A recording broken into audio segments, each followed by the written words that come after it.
Good evening and welcome to the regular session of Council for the Municipality of Bayham. It is Thursday, July the 17th, 7 p.m., and I will call this meeting to order.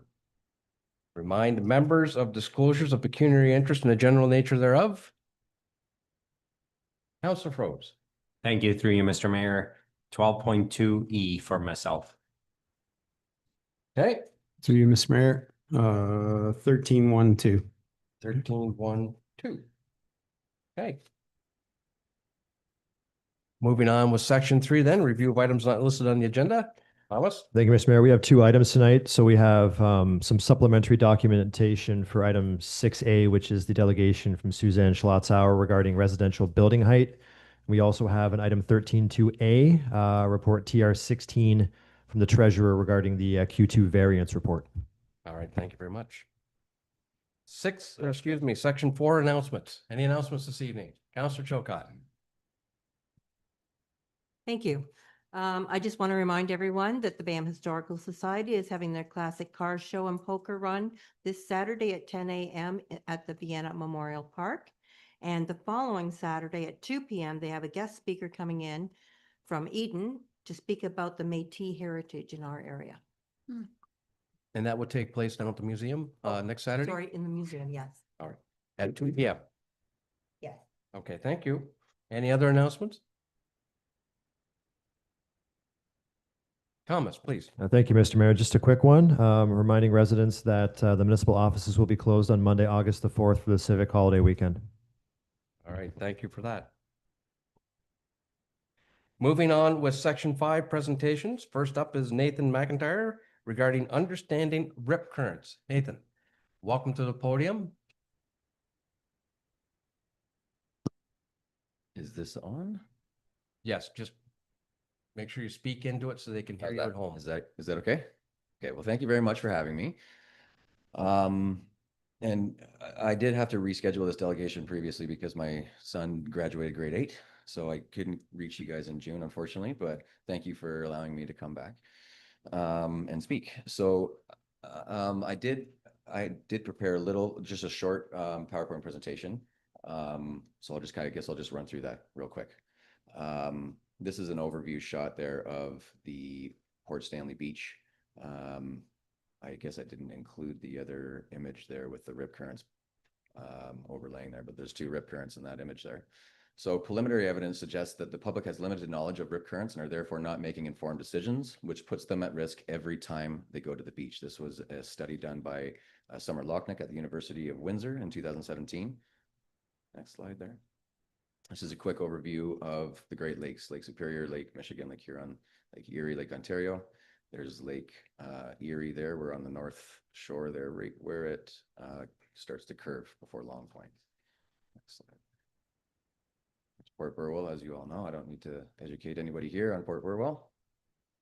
And this is the definition from the National Oceanic Atmospheric Administration about rip currents. So rip currents, just to define it, is a powerful channeled current of water flowing away from the shoreline. They typically extend from the shoreline through the surf zone and past the line of breaking waves. And rip currents can occur on any beach with breaking waves, including the Great Lakes. A rip current here, just a quick, to break it down, there's feeder currents along the shoreline, the neck in the middle where it becomes the most intense, and the head where the current dissipates into deeper water. Other types of currents that do exist are along-shore currents. There are currents that are located in the surf zone that move generally along the shoreline, parallel to the shoreline, generated by waves breaking at an angle, also called longshore or littoral currents. Next slide. Undertow is a term used to describe liquid return of water close to the bottom surface. So bed flow return. So what this is when waves are breaking close to shore, parallel to the shore, there is a general return of water underneath the waves at the lake bottom, and it moves water in a diffuse, which is a spread out or a general manner. It is therefore, because it's diffuse, it is not moving quickly. It is not moving sediment. It moves sediment up to 5 centimeters to 30 centimeters during an intense storm, which is therefore not a lot of movement. Because it's so general and diffuse, it isn't a real concern. So the term undertow being perpetuated around in the media or located on our beaches is a misleading term, and it's not helping swimmers understand what the real problem is. So next slide, please. A riptide is also an inaccurate term that we see on all of our beaches around here. A riptide only occurs on an ocean. We don't have tides on the Great Lakes, so it's an inaccurate term. I try to liken this to folks understand. I try to liken this to, we do have bears here. We have black bears, we have brown bears, and we have polar bears. And we would never tell our campers here in Port Burwell Provincial Park that we have polar bears. So in my opinion, I don't think we should be telling them that we have riptides here either. Riptides, again, occur on oceans. So how to spot a rip current here, there's a couple of images. The next slide might give just a bit more information. We can see the recirculation of the waves breaking over the shallow sandbars. The shallow sandbars are the safe locations. And then we can see the water returning to a deeper, calmer area. The calmer area is often where people enjoy swimming because it looks calm, and it is deeper, and that's where the water is flowing out slowly and relatively quickly, depending on how you measure it. And again, the next slide there might give a bit more. You can see the waves are breaking stronger on either sides of these currents.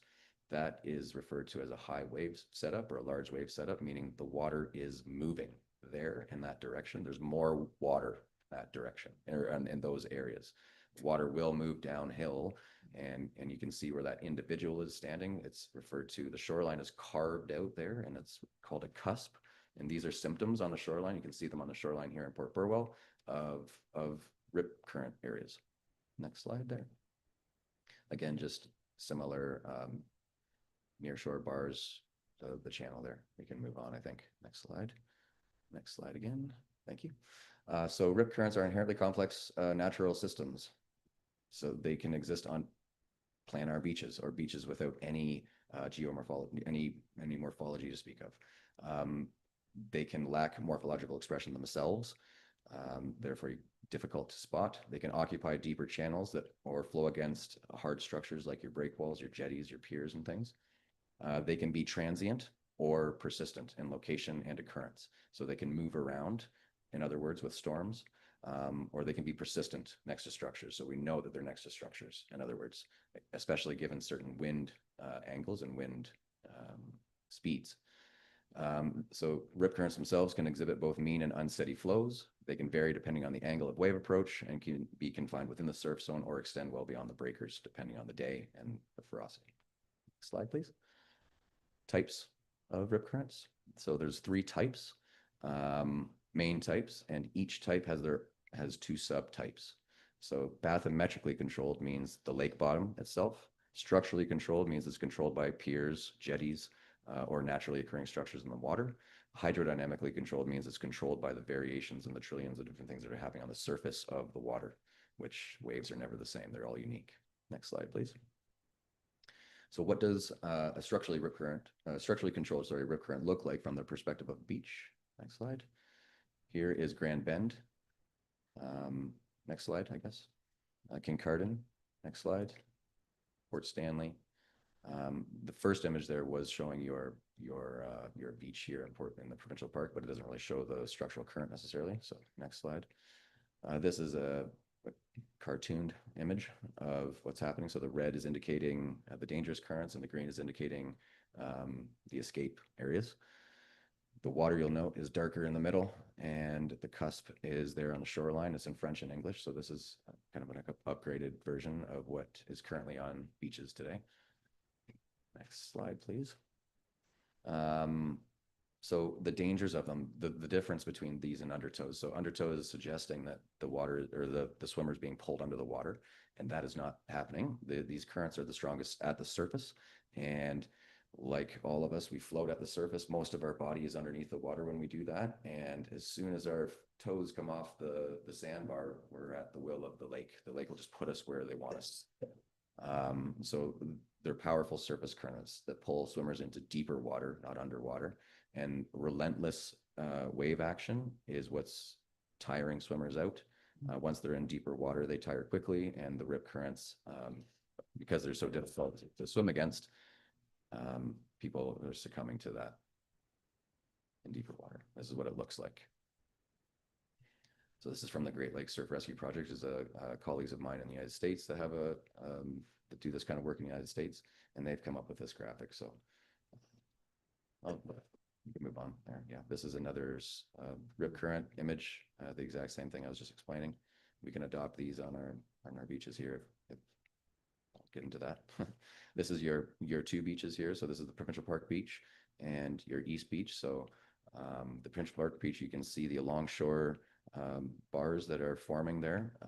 There's 1, 2, 3 sets of them there that you can see, and there's rip channels between them. They're difficult to note there just without pointing, but on the East Beach there, where the blue umbrella is, you can see along the shoreline the symptoms of the beach cusps and the finger like sandbars that are coming out there.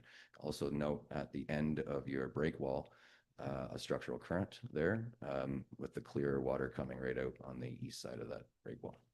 Next slide. So yes, I guess this is just the presentation I just showed you was just a small snapshot. I was trying to like condense some of this science into a quick 10-minute presentation. So there's a lot more information there. I'm sure maybe you have more questions. I'm not sure if I hit all the points there, but I did speak with the county council recently, and the county council had asked their staff to come up with a list of things to help support this campaign. I've also added some of my own wish list. So I was just going to share with you some of the headings there, and I can't totally thank you very much. Number one would be just develop a standardized language for rip current safety and communication across the Great Lakes. Standardize that delivery of the delivery of that information. So we'll have a standardized language, deliver it in a standardized fashion. And in addition, each beach is specific and unique. So each beach should require its own assessment that is identifying where those hazards are, so that when guests come to our beaches, that they're informed, I guess, of how to make the right kind of decisions. To do this, I think it's appropriate to create a multidisciplinary committee. So just a committee of all of you and those that can contribute to this within Elgin County. I don't think that I should be the only person, in other words, making these kinds of decisions. So I think it's appropriate that everybody at the table we talk about it. I think it's would be helpful to dedicate a beach manager to the county of Elgin. I guess as a provincially as well. This like obviously needs to be taken provincially. So every beach, in my opinion, and across in Ontario, we should walk onto every beach, every Great Lakes beach, and all of that information should be the same, should be translated to. It shouldn't be different information or riptides or undertows or rip currents or what is it kind of thing. It should all be clearly communicated to everybody, public and visitors alike, in a standardized fashion. So I think again, like a beach manager, either county-wide, I'm not sure exactly. Again, I think the committee could help decide that, you know what I mean? But of sorts would be helpful to. We could, in doing that, even on lifeguarded beaches, we could flag those beaches and notify the public that are going to those beaches of the dangers on those beaches, green, yellow, red, and there's some opportunities for revenue management and things like that on the beaches, more to discuss there, but also an implementation of lifeguard services in high traffic tourism areas. So not on every single beach within Elgin County, but certainly on the beaches that we're inviting thousands of people to come. So I guess I'll stop that there. If you do have any questions, please ask questions. I didn't go over my time. All right, thank you very much for that presentation, Nathan. There's a lot of information there, and it seems like in the media, particularly last month, we see a lot of incidents of lack of water safety, so to speak, and near misses and even fatalities taking place. So it's a timely message, but thank you for the education opportunity. Does council have any questions for Nathan at this point? Councillor Chilcott. Thank you. What can we do to help at our level? Like, what do you need from us? Thanks for that question. It is a I mean, I'm trying to get this campaign going all by myself, and I'm a full-time massage therapist, and I have a farm, and I have 3 kids, so it's tricky for me to do these kinds of things in my spare time and to create a lot of this. So it's I guess what I'm saying here is I'm putting on, taking off a lot of hats often. So to answer this question right now would be, I wish I could just have a just think about this daily right now, just to be able to think through all these questions. I guess essentially, like, I think the committee is really necessary. Again, I would like to see this grand across all of Ontario, but I realize that that's a big undertaking. So the fact that the county of Elgin is willing to work together on this, I think is exceptionally, I don't know, it's heartwarming. It's making me, it's a good thing. So if we could just work together across Elgin County to get this committee going and talk about how to implement this, I guess, for the 2026 season, even, you know what I mean? I think it's easily doable over the course of the winter to come up with a plan to do this, but it takes all of us working together in order to implement a standard cohesive message. And I have a lot of ideas. It would need to sit down at the table to get it going. So in the interim, I am having a hard time fundraising at the minute, and I could use help with my website, just my website. If I think it's a valuable tool, I'm encouraging a lot of people to visit it, and I don't have enough information on it. I'm just not tech savvy enough to get it, to do everything. I'm good at some things and I'm admittedly not good at other things. So website is not my forte, but I could use help with that. And beyond that, I think, again, it's a thoughtful approach that I'm hoping for. I don't not really like I don't really want to do a quick fix. I'd like to do like a thoughtful approach. As far as like information, again, the website I think is really helpful. I have Van Peltz that I've been working with to design certain, like a metallic sticker that we could easily amend to any sign. Just stick it on. It's really cheap, and then it would be with a QR code that anybody could seek out the information if they chose to do that.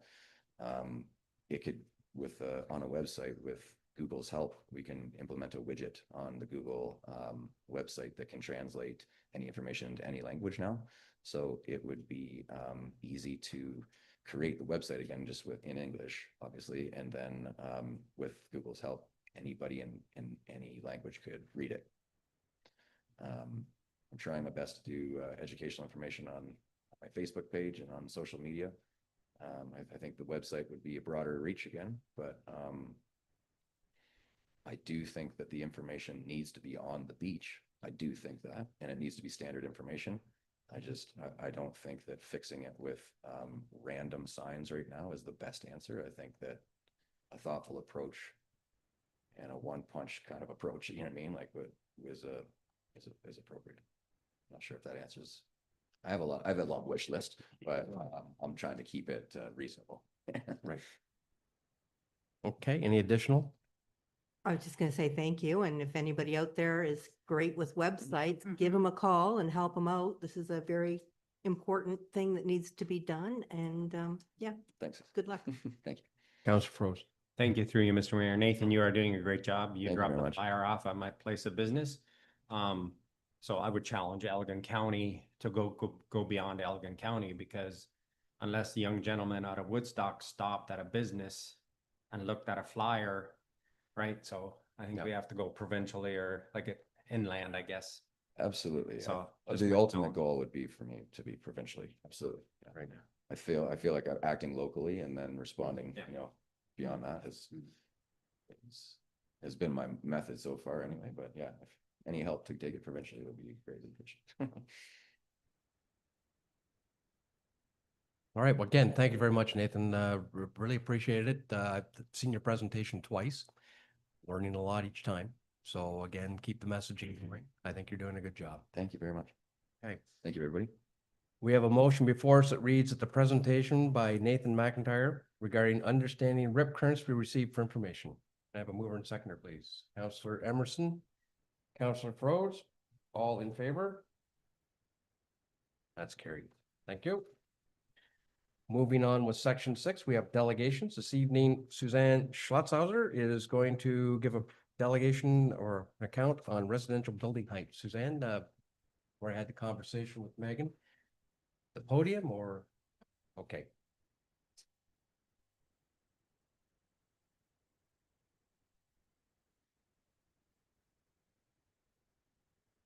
I'm going to help you out there, Mr. Ketchbaugh. My name is Schlotzauer.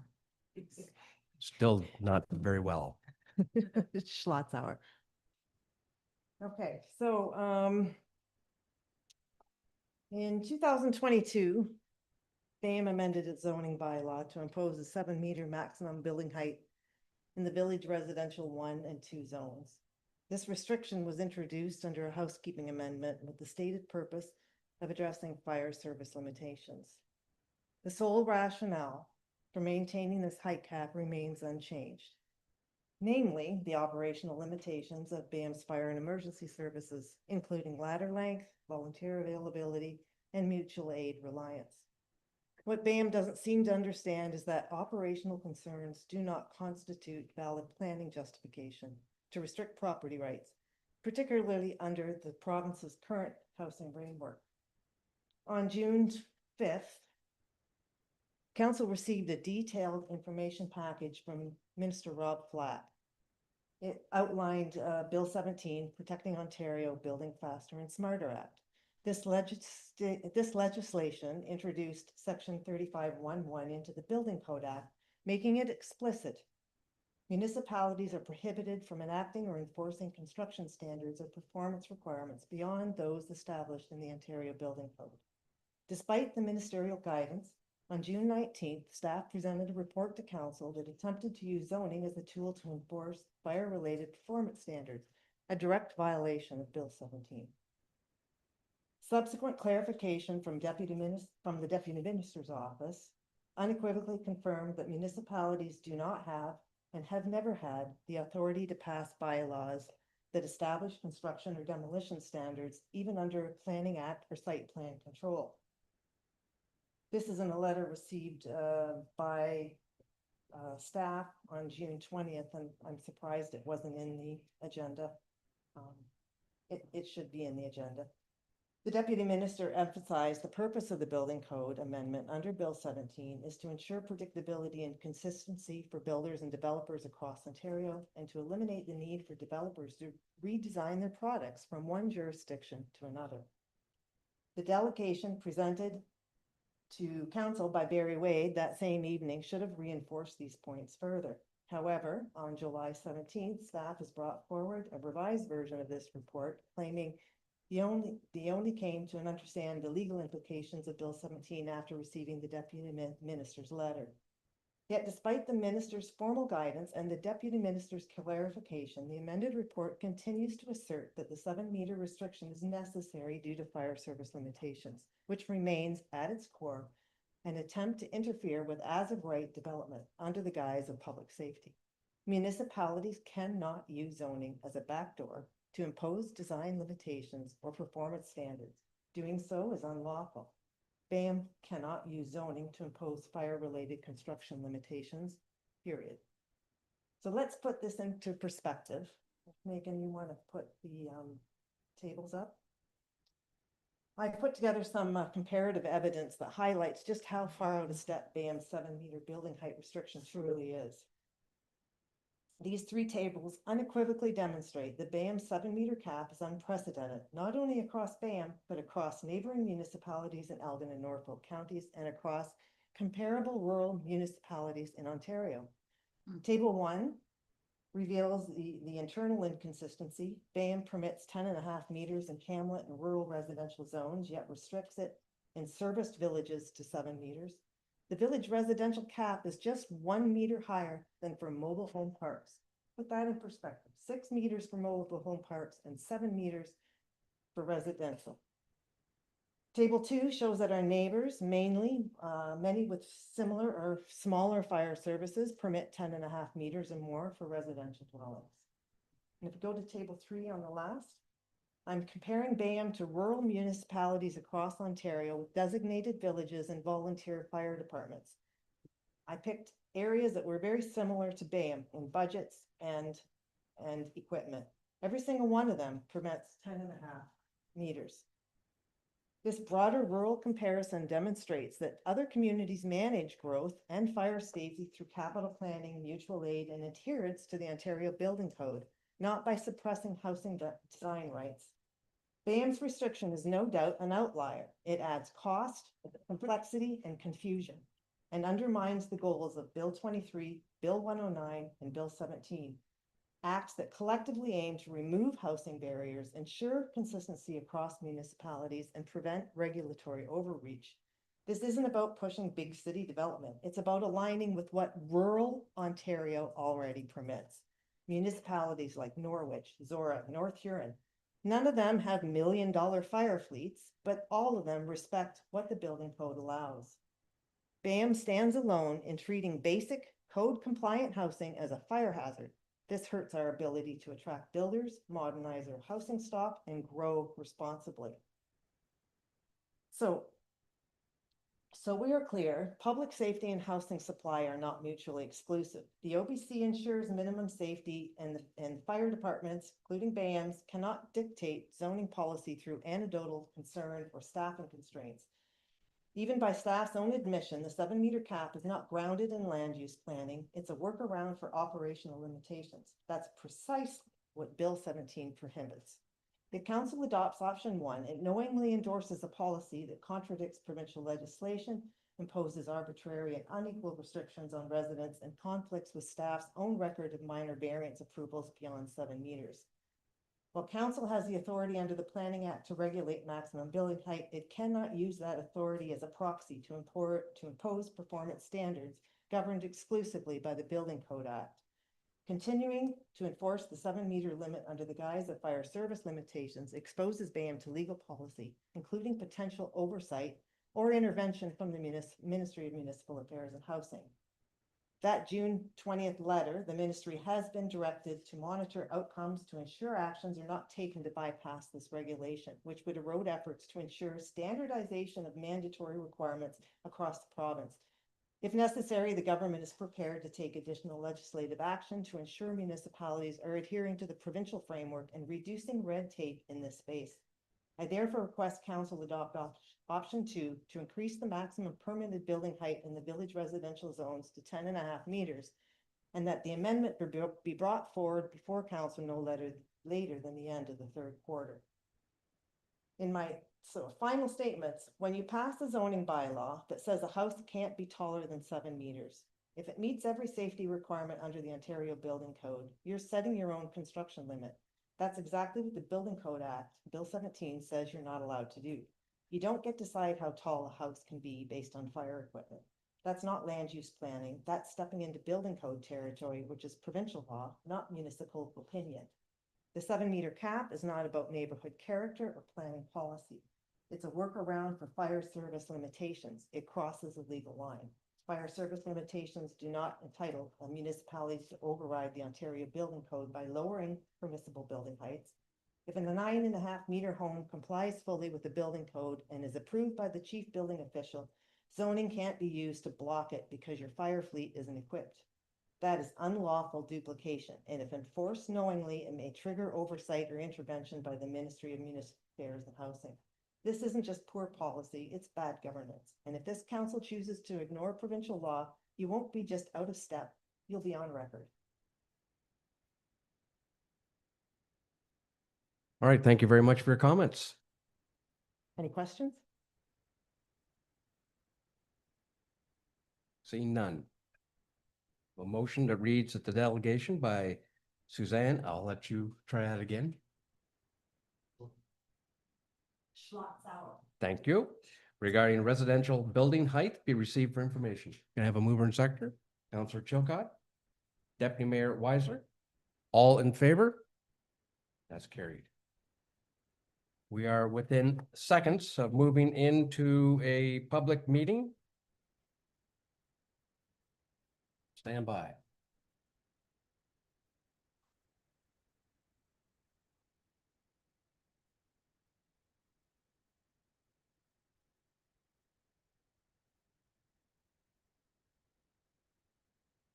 Watch pod.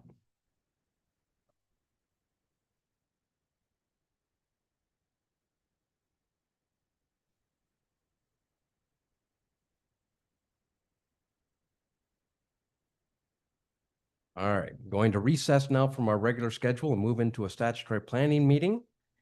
It is Thursday, July the 17th, 2025, 7:30 PM, and I will call this public meeting to order. I will ask for any disclosures of pecuniary interest in the general nature thereof. See none noted.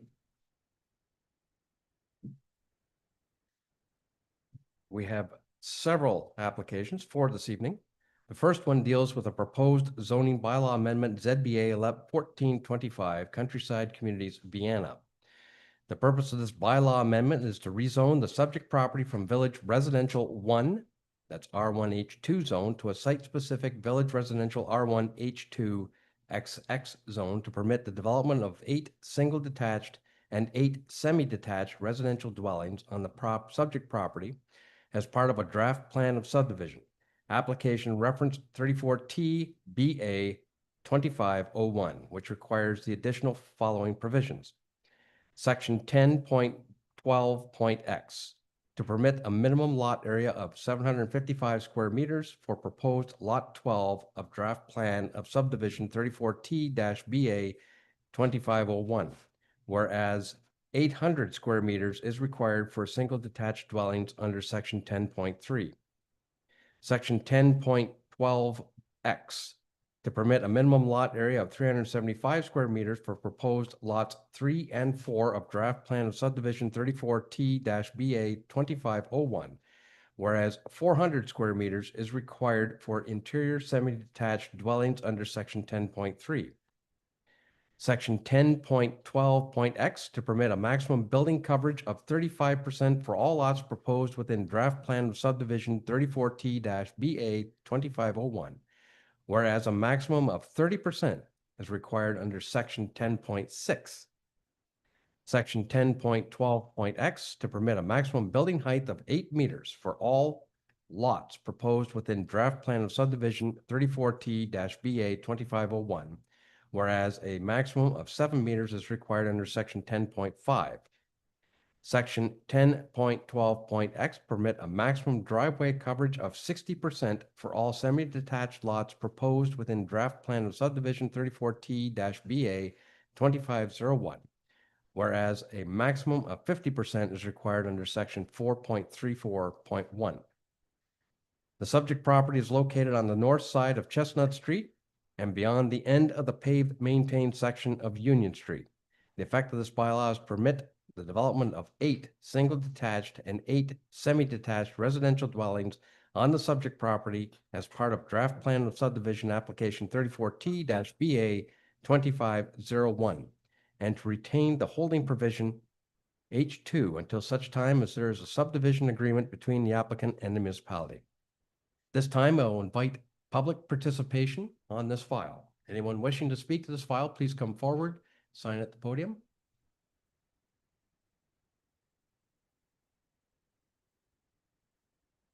Thank you very much, Mayor, members of council. My name is Paul Hind. I'm a planner with Strict Baldinelli Manaz. I am here tonight to discuss the proposed zoning bylaw amendment if needed. Also have the applicants, Reg and Cal Barnes, in attendance tonight if there's any specific questions that I may not be able to answer. We are obviously wanting the proposed zoning bylaw to be approved by council as requested.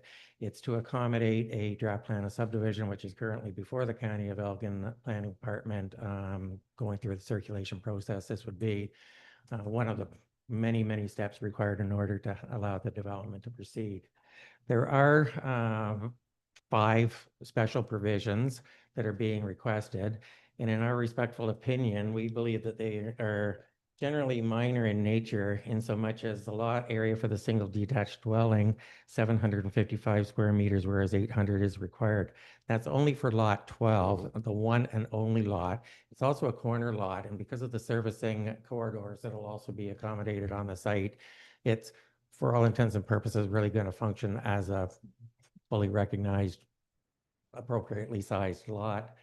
Looking at the building envelope, we would still be able to accommodate a building footprint of over 2,000 square feet on that lot. So we believe, it's not a hindrance or we're going to be out of character with the rest of the development. The lot area for the semi-detached lots, we've asked for 375 square meters, whereas 400 was required. And that's only for lots 3 and 4, only because of the lotting configuration. There's a lot at the rear of it. I do have the draft plan of subdivision if you're needing to have a better understanding.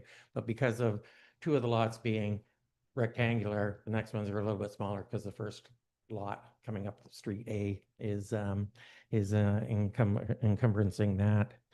Lot coverage, we just find that 35% rather than 30% allows for greater flexibility in house design and looking at stormwater management and grading and drainage, having to be all taken into consideration. The additional 5% coverage is appropriate and is a pretty standard coverage across many municipalities in Ontario. Building height, very interesting. Thank you for the presentation because we are asking for the 8 meters in this particular case. 7 meters is the maximum height, but unless you're going to do a flat roof, really, by the time you get the peaked roof and when you look at the definition of what the height is in the zoning bylaw, it dictates how you determine what the height is. We do not believe that the 8 meters is out of character. It's very, very consistent through the rest of many municipalities in Ontario. Again, gives a variety and an opportunity for a different roof pitch line. And the 8 meters, in our respectful opinion, is appropriate. I would also mention that 8 meters has also already been approved in the municipality. Examples are 2 McNeil Court and 12 McNeil Court in Port Burwell. And to the best of our knowledge, we don't see that as being out of character or that there's been any issues with fire protection, hopefully. I can't stand to say that with absolute certainty, though. Driveway areas is the final one. And because we are going to be doing semi-detached houses with additional dwelling units, we want to be able to provide that additional dwelling unit a separate laneway for their car to be parked rather than it being behind the principal resident unit. And so we've asked for a 60% coverage for the driveway to allow for basically a 2-lane driveway. And we're excited that we'll be able to bring additional dwelling units to the municipality, additional housing to the municipality by putting the ADUs in the semi-detached housing. Other than that, we're able to meet all of the other zoning requirements of the R1 zone. We're asking for the special provision because of the 5 special requests that we've made. If there's any other questions, we can answer that. I will also just mention, there's a couple pieces of correspondence. As part of the planning process, the plan of subdivision requires detailed civil engineering. We've gone back and forth with the municipality's consultant, the County of Elgin, and looking at drainage and grading. They've asked for some additional rear yard catch basins, which can be accommodated at the detailed engineering design. We provided a functional servicing report for storm water and wastewater, which was satisfactory to the municipality, and any concerns with drainage, which may be occurring right now, will probably be, well, I can say will be improved as a result of the rear yard catch basins and the grading that would take place as part of the civil engineering design that must be approved before any development is able to proceed. We're also asking with the plan of subdivision that it be a phased approach to allow for the development of the single detached houses, which are already on full municipal services along the Chestnut Street, so that we could quickly put that in, use that seed money to help offset the cost of constructing and putting the services in on Street A, which are the single detached houses. If you have any questions, I'd be pleased to answer them. Or I can, if I could ask you to be able to answer any questions that might arise from the public later on. All right, thank you very much. Does anyone else from the public wish to speak on this file?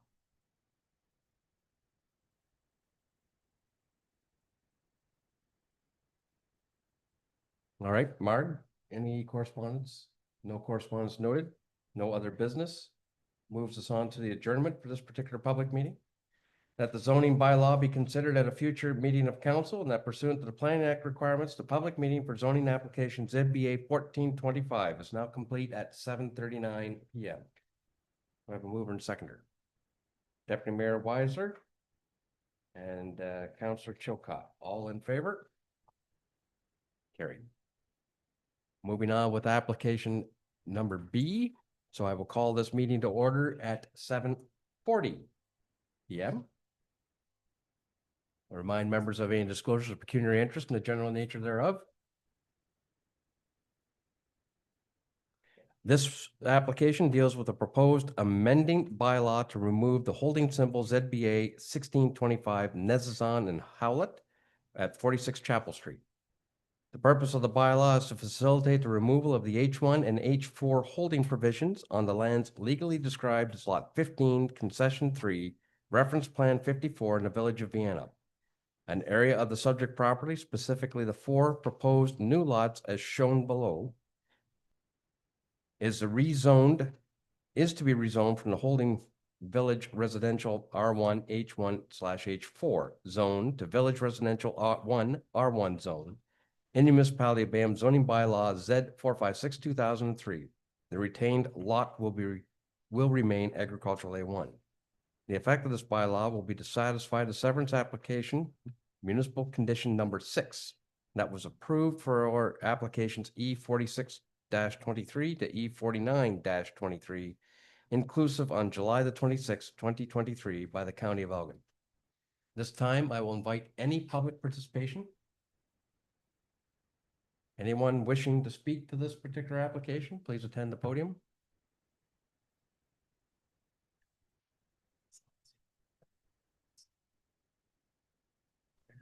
Yeah, Mr. Nez is online. Yeah. Sir Wade can indicate if he wants to speak. Mr. Nez is on. If you wish to say anything, you can turn your camera and mic on to speak. If not, we will continue on.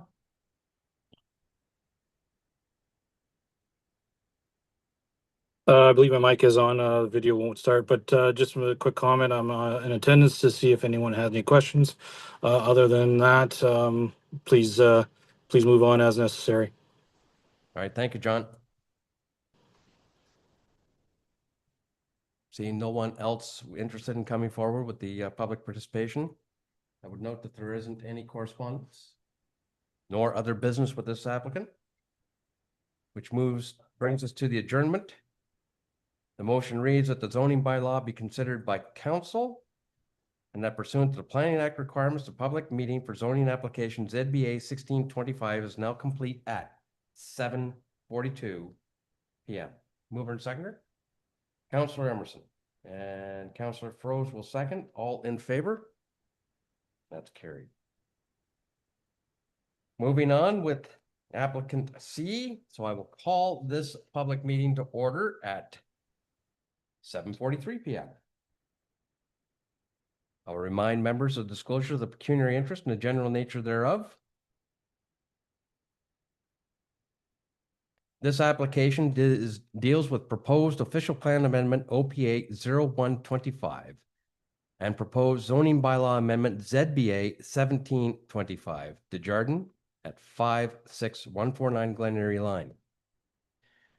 The purpose of this combined official plan amendment and zoning bylaw amendment is to permit the additional use of large-scale supplementary farm dwellings and to rezone the subject property from agricultural A1 zone to a site-specific agricultural A1 XX zone, to permit additional permitted uses in the form of 3 existing supplementary farm dwellings and 1 new large-scale supplementary farm dwelling on the subject property, which requires the additional following provisions. Section 5.12.x, to permit additional permitted uses of a maximum of 4 supplementary farm dwellings in the form of 3 supplementary farm dwelling and 1 large-scale supplementary farm dwelling. Section 5.12.x, permit a building area for supplementary farm dwellings of 302 square meters for the 1 large-scale supplementary farm dwelling and a maximum total cumulative gross floor area of 500 square meters for all 4 supplementary farm dwellings. Section 5.12.x, to permit a minimum front yard depth of 6 meters to all existing supplementary farm dwelling, whereas Section 4.2b requires accessory uses shall not be built closer to the front lot line than the minimum distance required for the main building on the lot, being 15 meters under Section 5.8. The subject property is located on the southeast corner of Glen Erie Line and Clark Road. The effect of this combined official plan amendment and zoning bylaw amendment is to permit the additional use of large-scale supplementary farm dwelling on the subject property to provide accommodation for temporary farm labor. Additionally, the effect of the zoning bylaw amendment is to legalize the location of an existing supplementary farm dwelling. At this point, I will call for anyone wishing to participate in this public meeting to please attend the podium and have your say. Please come in, sign in, state your name and Good evening, Mayor and councilors. Is this? Yep. Yeah. Okay. We're here tonight to discuss the public meeting of 56149 Glen Erie Line. We do have a presentation if we're able to pull that up. It was but earlier on. Yeah.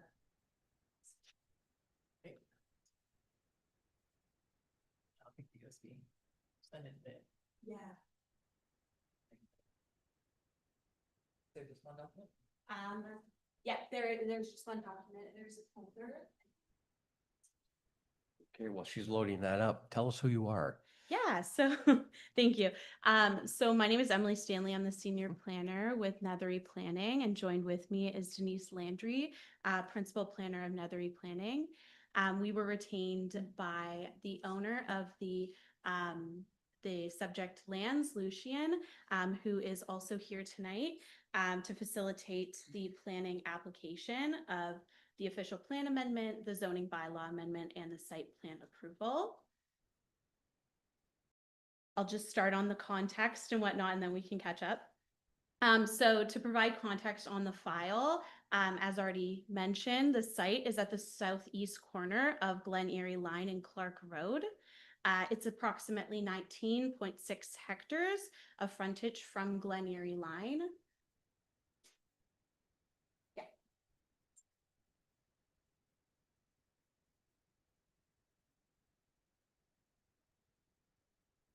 The existing site today accommodates a greenhouse, a farmhouse, and 3 existing bunkhouses. And the surrounding areas are largely agricultural and wooded areas. So the proposal tonight is to discuss the additional 4th bunkhouse. So the owner currently rents and owns multiple farm properties for their tobacco operation, as well as their ginseng farm operations. And they are expanding their ginseng operation from 80 acres to 200 acres, which is a 120 acre increase. So this 4th bunkhouse, the 4th slide. Sorry, it's really slow. Yeah, no problem. Apologies.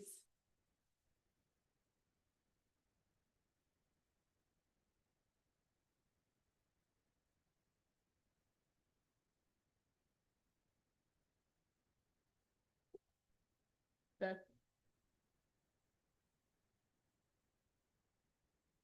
3rd slide would be great. Thank you. Sorry. So as you can see on the PowerPoint, the existing concept plan. So the 4th bunkhouse, which is what is being proposed, is in yellow, the yellow box. And so we're proposing a bunkhouse, the 4th one, to accommodate 16 new farm workers and 4 farm workers being relocated from existing bunk homes to enhance livable square footage. So that would be 20 farm workers within the bunkhouse, and it's being proposed at approximately 301 meters squared. Next slide, please. Thank you. So the bunkhouse would be considered a large supplementary farm dwelling because it exceeds 167 meters squared. And because of this, we're here to do an official plan amendment and zoning bylaw amendment to permit the large-scale supplementary dwelling. The zoning bylaw would also recognize the existing 6-meter front yard setback of one of the existing bunk homes. And this is a previous minor variance that was pursued for this bunkhouse. So this zoning bylaw amendment is just to kind of clean up some of the language within that to ensure full compliance. Next slide, please. In terms of the provincial context, the proposed application is consistent with the provincial interests outlined within the Planning Act and the provincial policy statement. Under the Planning Act, primarily Section 2, the application addresses protection of agricultural resources, the orderly development of safe and healthy communities, and the efficient use of infrastructure and services. In addition, the PPS, the application permits agricultural related uses such as farm worker housing in prime agricultural areas and supports the growing active farm operations. Next slide, please. As the upper tier municipality, the application needs to have regard to the County of Elgin official plan. And so that is it does accommodate does conform to the County of Elgin official plan. The use of farm worker accommodations is a permitted use already under the agricultural use, and the need for additional housing is justified by the expansion of the farm operation. Next slide, please. The application conforms to the municipality of Bayham official plan largely through this exercise, which is under 2.1.11, which requires the OPA and zoning bylaw amendment because it exceeds that 167 meters square. Next slide, please. And then in terms of the zoning, the lands are zoned agricultural 1. This isn't being proposed to change. We are essentially doing this in requirement of the official plan. And as well, just to add the permission of the bunkhouse under the large scale supplementary dwelling. One other thing to note is that as the subject lands is located off of a county road, it needs to have a 26 meter setback from the center of county road. This application exceeds that. It is 73 meters setback from the center of county road. And it is already a permitted agricultural use. And I'll turn it over to Denise. You can pop over to the next slide. That would be great.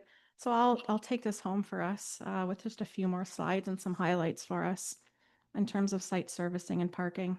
So the existing access is going to be used with no new entrances proposed. The farm vehicles and the service trucks, they have sufficient space to access the site for the ingress and egress. There's currently gravel parking and no new parking is proposed, as the client has indicated that there will be no additional parking needed. Private services, of course, support the site as it's outside the urban area.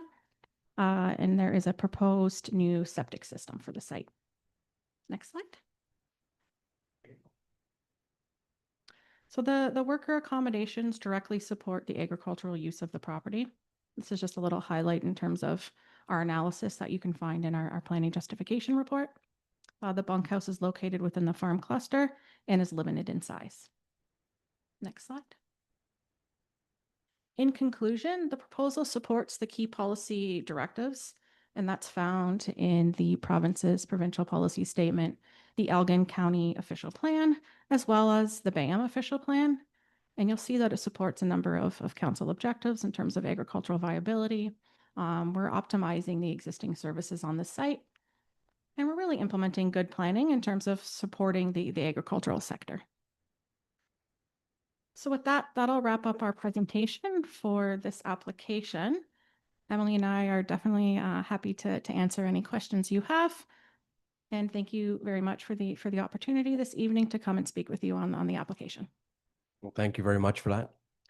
Again, looking to the public, does anyone else wish to speak to this application?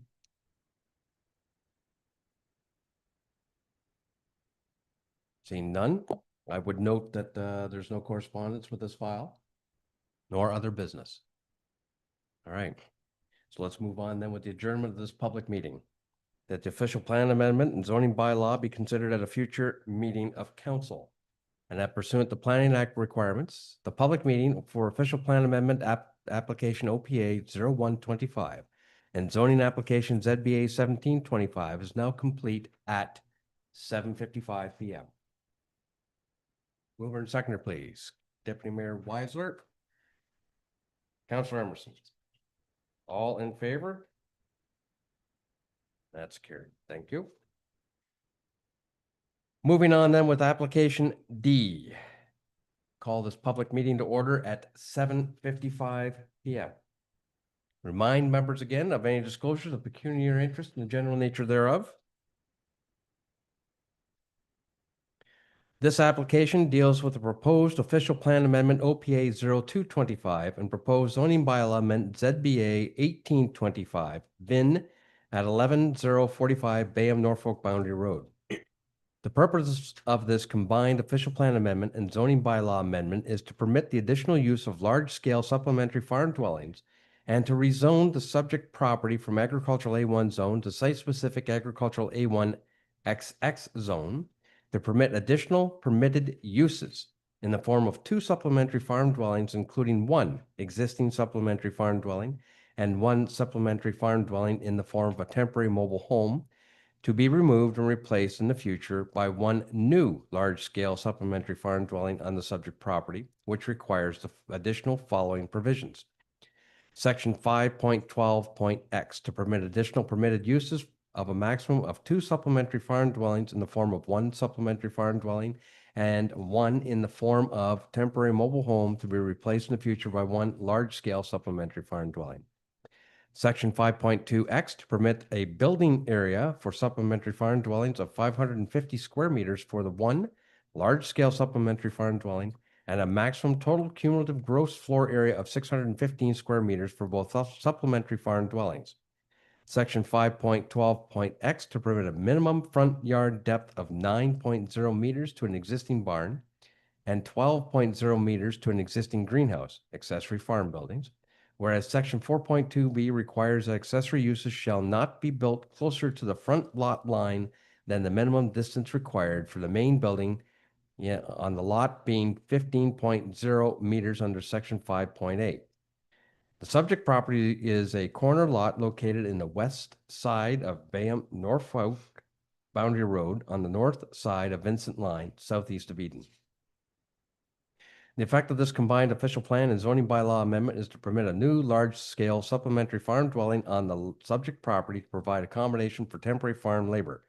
The additional effect of the zoning bylaw amendment is to legalize the location of existing accessory farm buildings. At this point, we'd call on any public participation regarding this file. Anyone wishing to speak, please come forward, sign at the podium, and have your say.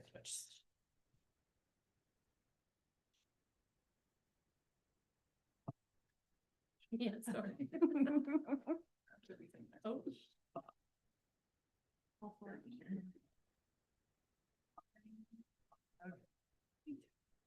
Might be a couple minutes for revision. You signed it.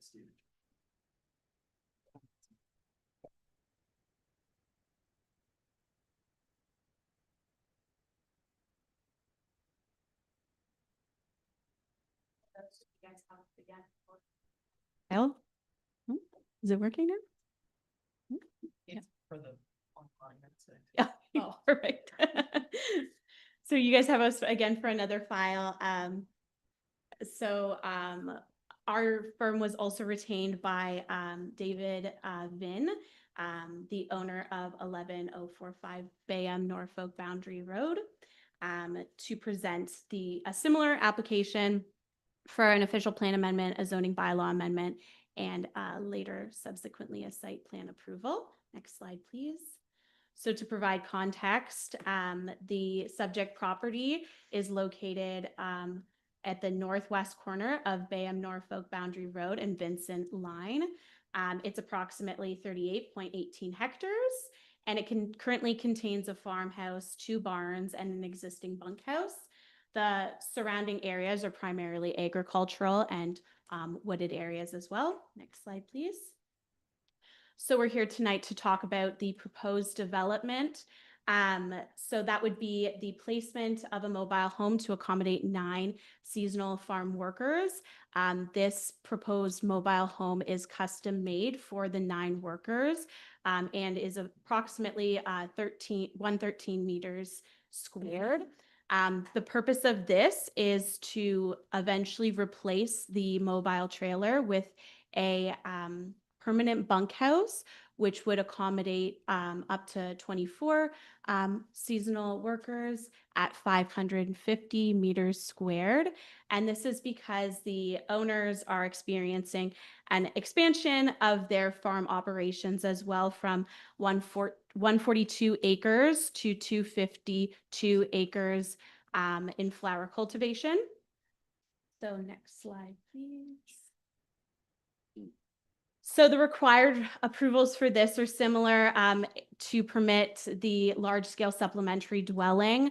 An official plan amendment and zoning bylaw amendment is required. We are also, through this zoning bylaw amendment exercise, recognizing some existing setbacks of 9 meters from the existing barn and 12 meters to the existing greenhouse. And in future, the site plan application for staff approval. Next slide, please. So the provincial, for provincial context, the proposed application is consistent with the provincial interest laid out in the provincial policy statement and the Planning Act. Under the Planning Act, similarly, we're looking at Section 2, which has protection to agricultural resources, development of safe and healthy communities, and the efficient use of infrastructure and services. As well, the PPS permits agricultural related uses such as farm housing for farm workers in prime agricultural areas and supports the growing active farm operations. Next slide, please. Same policies under the County of Elgin official plan. It permits agricultural related uses and is appropriate given the expansion of the farm. Next slide, please. The application conforms to the municipality of Bayham's official plan through this exercise being section 2.1.11 to require an official plan amendment and a zoning bylaw amendment. Permits temporary housing for seasonal workers and as well is not an ARU. It is a temporary farm worker accommodation. Next slide, please.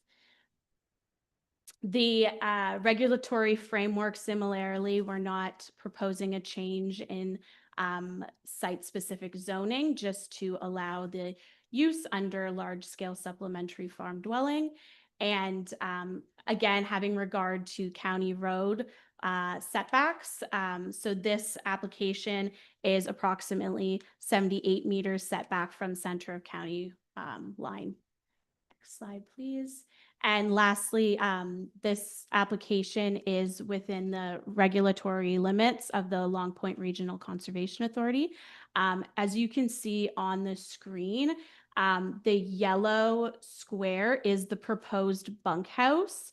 That is the larger of the two, and it is outside of the regulation limits by approximately 26 meters.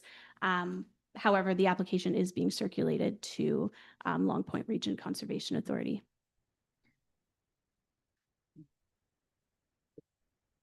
And just a few more points for this evening.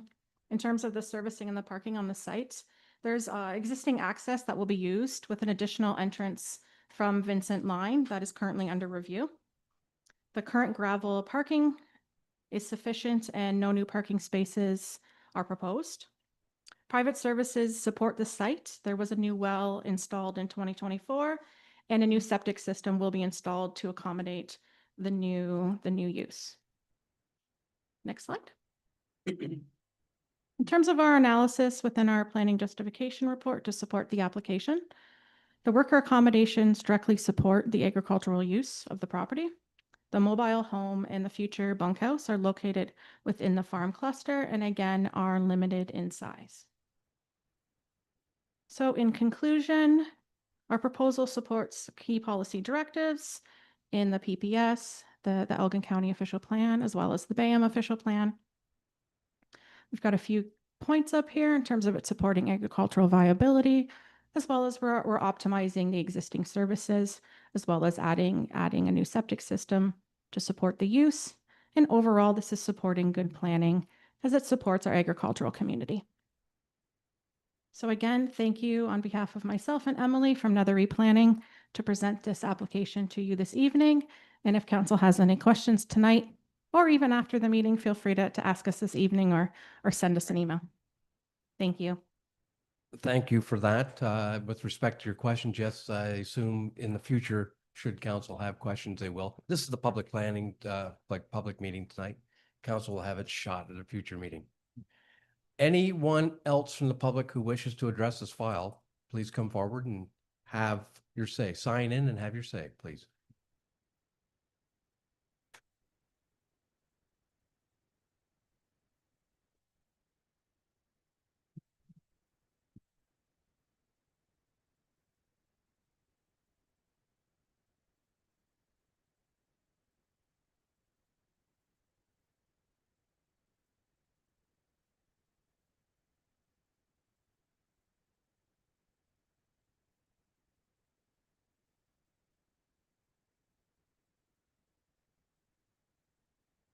Thank you for your patience. I'm John Sullivan. I'm a resident of BAM. I beg your pardon. Good evening, Mr. Mayor, Deputy Mayor, Council, and staff. I've really enjoyed hearing these last two proposals. There's one thing that concerns me. I'm always get anxious when I read the phrase "in the future." In the first paragraph of this section 5.12.x, where it states in the form of temporary mobile home to be replaced in the future by one large scale supplementary farm dwelling. Don't mean to make a big deal about this, but what does in the future mean? Now, it's, as you all know, I really enjoy when wastewater people come up here and talk, but having planners come and talk is equally wonderful. So I'd like to ask our planners if their client has a sense of how long in the future actually means and how consequential is that?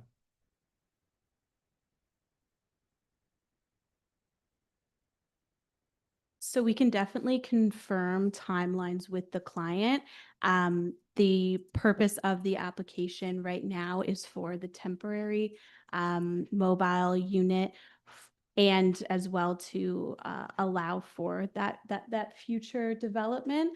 I believe when we spoke initially, that was within a few years' time, but we can confirm that those timelines with the client as well.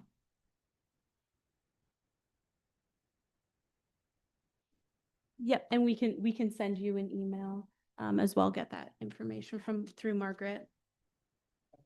Thank you. All right, thank you very much. Does anyone else wish to address this file? Okay, I would also note for the record, there is no correspondence and no other business. Brings us to the adjournment motion that the official plan amendment and zoning bylaw be considered at a future meeting of council, and that pursuant to the Planning Act requirements, the public meeting for official plan amendment application OPA 0225 and the zoning application ZBA 1825 is now complete at 8:09 PM. Do I have a mover and seconder? Deputy Mayor Weisler, Councillor Froese, all in favor? Carried. Now, I realize it's 10 minutes after 8. Can we soldier through a quarter revision? Then we'll take a quick break. Okay, I call to order this Court of Revision. We're starting a little bit late. It is 8:09 PM and I will call it to order. Remind court of any disclosure of pecuniary interest in the general nature thereof. This evening, we are dealing with the Greywall Drain Notice of Court of Revision. And it says that pursuant to Chapter D17, Section 41 of the Drainage Act, The purpose of the quarter revision is to provide an opportunity for any person or body entitled to receive notice to appeal their assessment as per the engineer's report. Before we move on to the staff presentation, I'd like to welcome John Spreet, the engineer, and Steve Adams, our manager of public works, online this evening. I turn it over to you, Steve. Thank you, Your Worship. So yes, ahead of this here, this is the gray wall drain extension quarter revision. As you said, this is the opportunity to review and for landowners to appeal, perhaps ask questions for their assessment to the land. As you recall, this was June 19th. We went over the review in the report to consider. Mr. Spreet's report 223284 dated April 28th, which was filed with the clerk on May 1st. These are for the lands adjacent to Stewart Road. Obviously, we had a subdivision come in. Part of the subdivision was to prepare an outlet. So we involved the Spreet Associates to come up with a report. We have done that. We have reviewed the plans. And as we move towards this quarter revision, it's pretty much the same as the last few have been. This is solely construction costs are for the developer of the property. However, the only difference with this one is the municipality does have a small portion of this drain. This is to provide outlet at our road crossing and for an additional culvert under the road. So this is around $8,600 to have this completed as an estimate. Moving forward, we have not received any letters to the clerk, and other than that, I can have John. He's online. If there's anything you want to add, John, I'll let you take it from here. Thank you, Steve, Your Worship. Yeah, tonight's meeting is the quarter revision. So as Steve said, the construction costs are being paid for generally by the developer. The road has some costs with the road crossing, but there are future maintenance costs and future maintenance assessments for maintenance many years down the road for the entire watershed area, because the watershed area will utilize the drain. So under the Drainage Act, they're liable for some assessments. The subdivision is still paying almost half the assessments, but there are other lands in it that are paying a maintenance percentage. We don't expect maintenance on this drain for decades, but we still have to prepare a schedule in case there is maintenance. Are there any questions? All right, thank you very much, Steve and John. Before let's move on with some public participation. Does anyone from the public wish to address this quarter revision?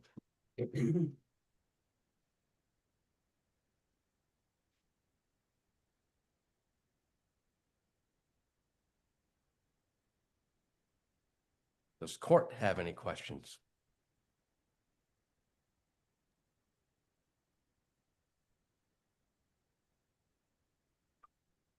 Okay, then we'll move on then with the disposition.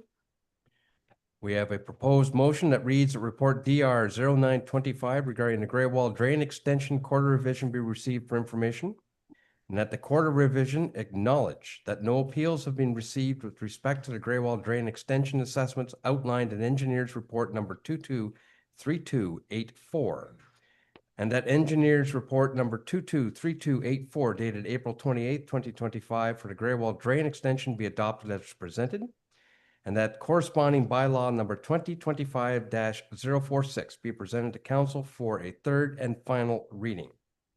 Do I have a mover and a seconder for that? Councillor Emerson will move. Deputy Mayor Weiser will second. All in favor? That's carried. We move on with the adjournment motion that the quarter revision for the Grey Wall Drain be adjourned at 8:14 p.m. Mover and seconder, please. Counselor Froese and Counselor Emerson. All in favor? Carried. We are adjourned. Going to call a short recess for council. You need 5-10 minutes? Take 5 minutes. All right, then we'll get back to it.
Welcome back.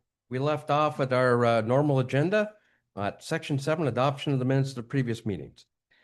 There are 3 sets of minutes, including the development charges public meeting held on June the 19th, 2025, the regular meeting of council held June the 19th, 2025, and the public drainage meeting held June the 19th, 2025. The minutes have been circulated. If there are no errors or omissions, I will entertain a mover and seconder for the following. That the minutes of the development charges public meeting held June the 19th, 2025, the minutes of the regular meeting of council held June the 19th, 2025, and the minutes of the public drainage meeting held June the 19th, 2025 be approved as presented. Mover and seconder, please. Deputy Mayor Weisler, Councillor Chilcott. All in favor? That's carried. Section 8, moving on with notice or motions and notice of motion. We have a motion before us. Madam Clerk, could I ask you to read that for us? Motion reads, whereas public sector employees and representatives serve the community with professionalism, dedication, and accountability, performing essential duties in accordance with established laws, policies, and standards. And whereas the nature of public sector duties places employees and representatives in regular interaction with members of the public, often involving sensitive matters. And whereas all members of the public have a right to freedom of expression, including the right to express opinions and concerns about public services, decisions, and individual experiences. And whereas this right is fundamental in a democratic society, but it must be exercised in a manner that respects the rights, safety, and dignity of others. And whereas harassment, intimidation, or targeted personal attacks against public employees or representatives, whether in person, in writing, or through social media, constitutes unacceptable behavior that goes beyond the bounds of free expression. Now, therefore, be it resolved that the Municipality of Bayham Council affirms the right of every individual to share feedback, opinions, and concerns regarding government services in a constructive and respectful manner.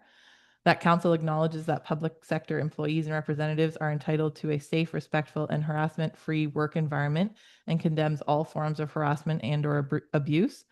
That staff be directed to engage legal counsel to investigate options for how to enhance harassment and/or abuse protections and provisions in municipal policy, and that this resolution be circulated to the other Elgin County municipalities. All right. This motion has a mover by Councillor Emerson. Do we have a seconder for this? Councillor Chilcott will move or second this. Any discussion? Councillor Emerson. Through you, Mr. Mayor, just to be clear in considering some recent events and correspondence, that this motion was drafted well before any conflicts or whatever, and really more of the thought is of making a safe working environment for frontline staff and for office staff that receive, so that we can retain and attain qualified employees, and that our employees are the most important asset in our municipality, and they should be free and feel safe when they come to work. I'm okay with altering the motion to remove council if necessary, if council so decides, because that wasn't really about me, and I don't really need to be protected. It's more about protecting our assets. All right, thank you for your comments. Councillor Chilcott? Thank you. I was just looking at the last part where it says they're directed to investigate options on how to enhance harassment or abuse protections and provisions in the municipal policy. Is there any way that penalties can be put through? No, there's nothing like, because what protects them? Words don't protect them from being assaulted at the front door or in their offices or called at home over and over and over again. Words don't do it. So how can you prevent them from doing these types of things if there's no way of penalizing? Okay, thank you for that question. And again, this could be part of the package that if council chooses to go down this road, to have that information brought back to them. outside of harassment laws or provisions within the, occupational health and safety, I'm not aware of a whole lot of options out there. But if the council wants to explore this and bring it back, then they can make a decision at that time. But I think it's also important to recognize that when I look at the motion here, I don't see anything in here that particularly, commits council to any particular action at this point, other than an investigation. Councillor Chilcott, you had follow-up? I do. I was wondering if something can be put in there. So if there's a way of us penalizing, we need to have something in the report that states, 3 times and this, like what constitutes harassment? 3 times calling or 25 times calling, like some kind of something so that the residents are aware of what Right. their limitations are and staff and council or whomever are aware of what they need to put up with, I guess. All right, understood. Thank you. Through you, Mr. Mayor. Councillor Emerson. It isn't about deciding what to do. This is a problem. I read an article yesterday about the city of LaSalle having a bunch of problems. And the problem is pretty much we've lost our filter in the last few years. And I don't know why that is. But it's more about bringing decorum and a formal procedure to adjudicate or discuss or give people an opportunity to express, employees the opportunity to express their concerns without interfering with the public's rights to use their opinions. We're not experts, and I wouldn't expect us around here to come up with a solution for the problem tonight or at any other future minion. And, our opinions really don't count because we're not qualified. So what I'm suggesting this motion is to seek qualified opinion and establish a formal policy or improve. I'm sure we have a policy, but improve upon the policy. That's all the intent is of we all experienced a month ago what happened, and that we can't really discuss, but and other people have reached out about their concerns, and I think we need to take a formal step forward to recognize the importance of our employees. Additional comments? Councillor Frost. Thank you, through you, Mr. Mayor. Totally agree with this. I'm just wondering if maybe defamation might fit in there somewhere as well.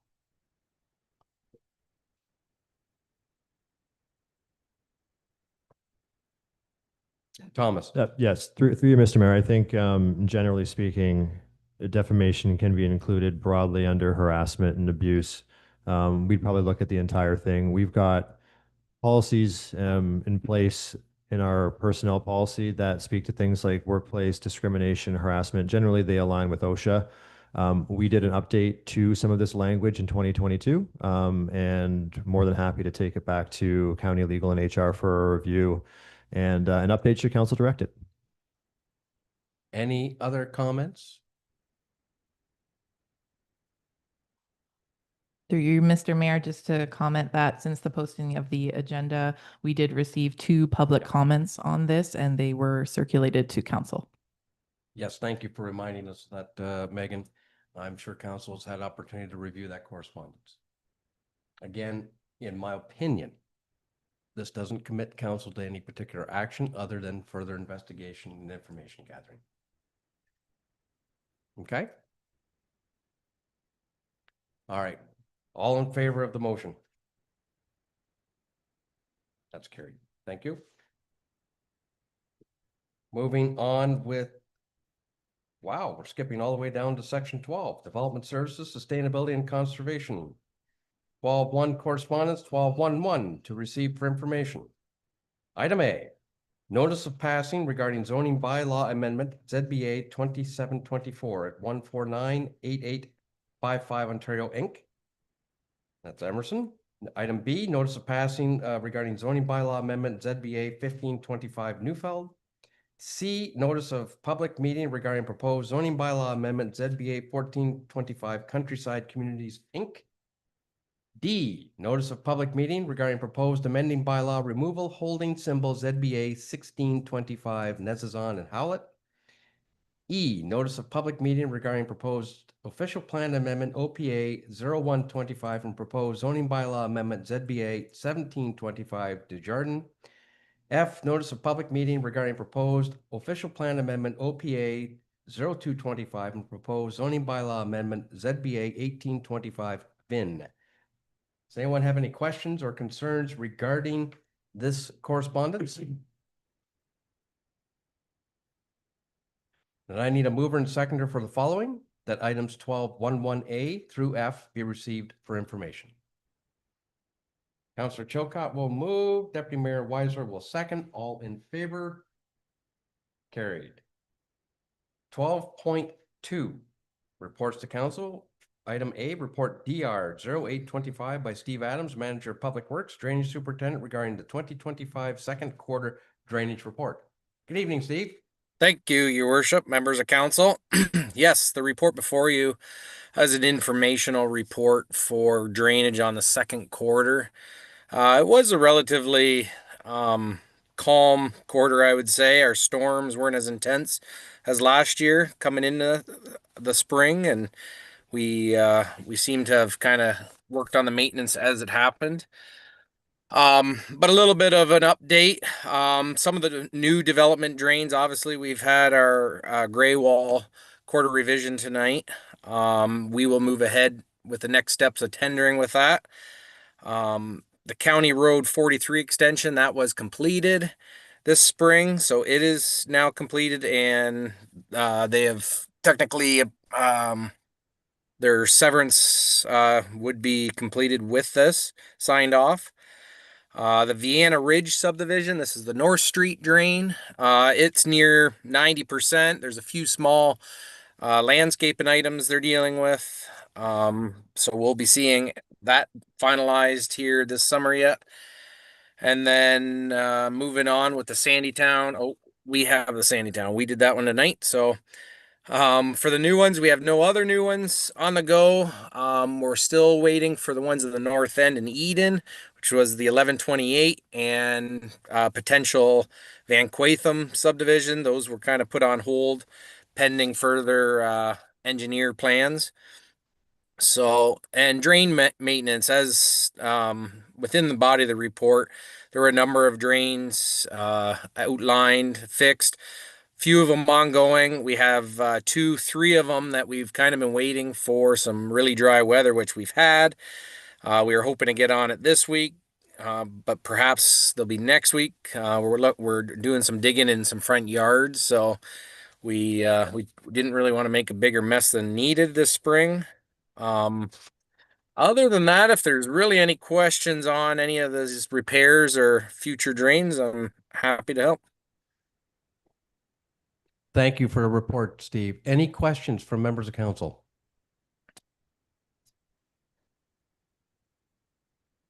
You should address that one, Deputy Mayor, but I will for you if you want. Through you, Mr. Mayor, I just made a comment, Steve, that you said it was relatively slow. I think this looks pretty busy. Yeah, I guess it comes and goes. I think for the amount that are on here, and they're relatively basic repairs. That might be a better way to put it, which is a lot easier for our contractors to get out and get them fixed, ASAP, rather than multiple different, ways of approach. So other than, like I said, a couple of these other ones have been a bit of a problem. That Mueller one, just to expand on that, that's in front of the Corinth Park.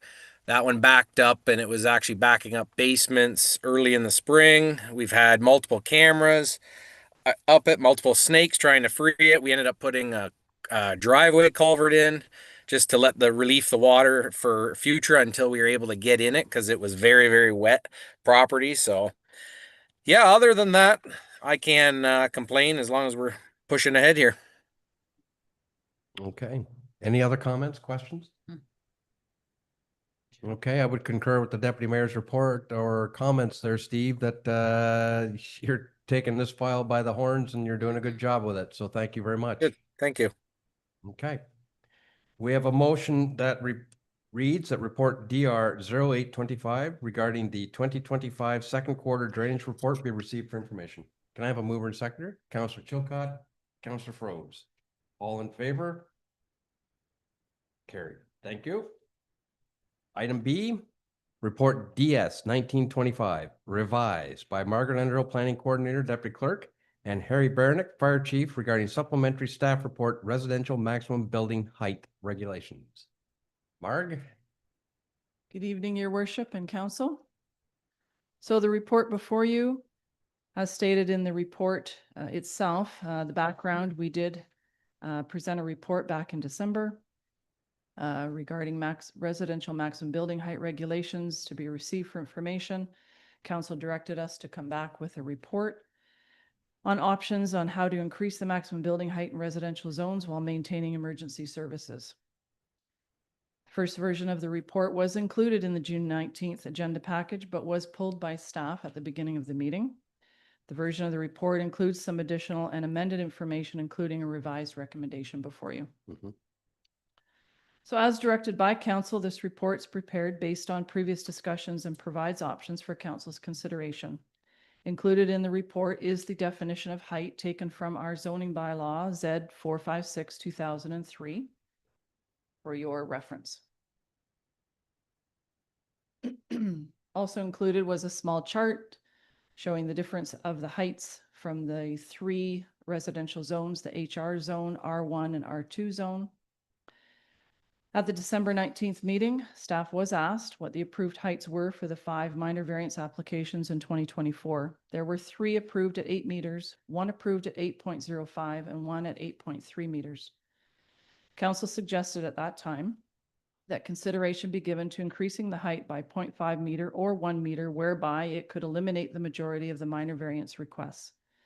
Staff noted that the height variances in most cases are a result of the house design, with owner desired pitch roofs and higher interior ceiling heights. Seems to be the common reasoning. The appropriate height of a residence is what is being considered, and through the zoning bylaw, the residential maximum building height was established with several factors in mind, including higher density in our villages, keeping public health and safety in mind, of course. Higher density occurs in Port Burwell, Vienna, Strathville, Richmond, and Eden.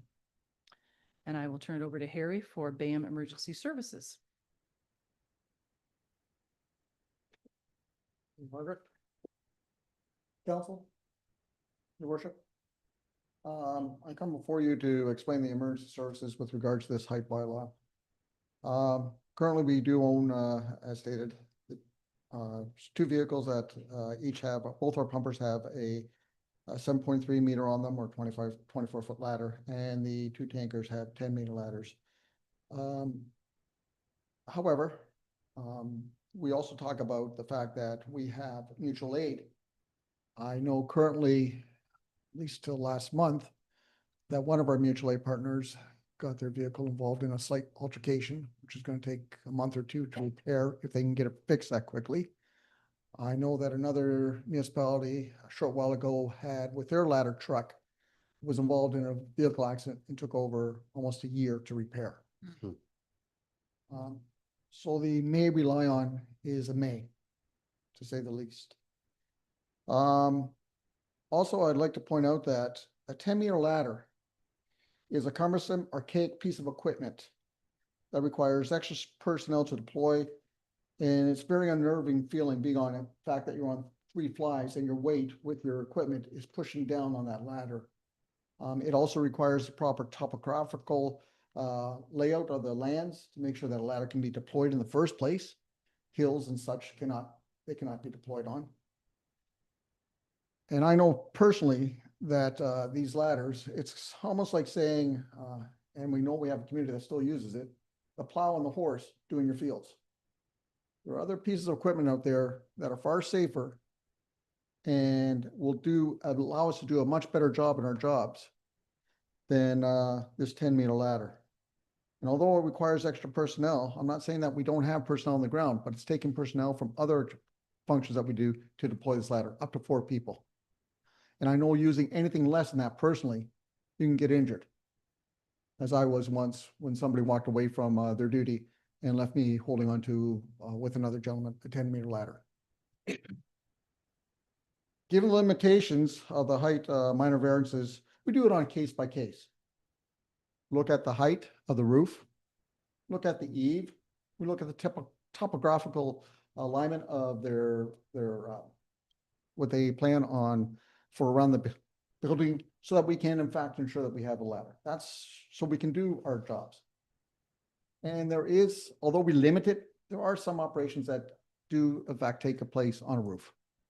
But we do limit that very much because of the fact that it's a last ditch effort.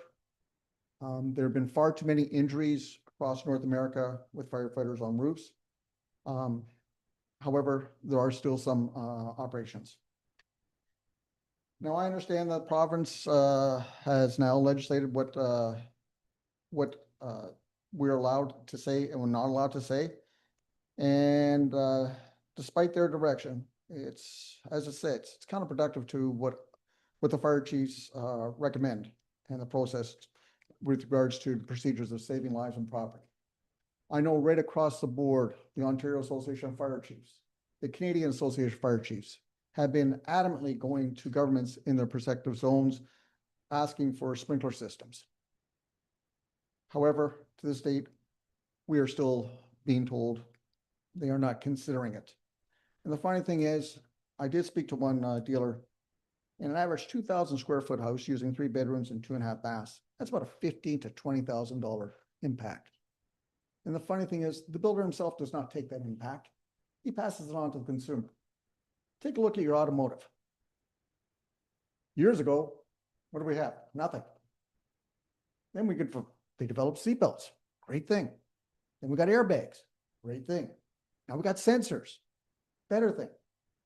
Has anybody asked for those? Has the manufacturers, have they in fact taken the cost on that on themselves and said that they're getting lower returns on their costs? No, they pass on to the consumer. And that's kind of what the original intention was.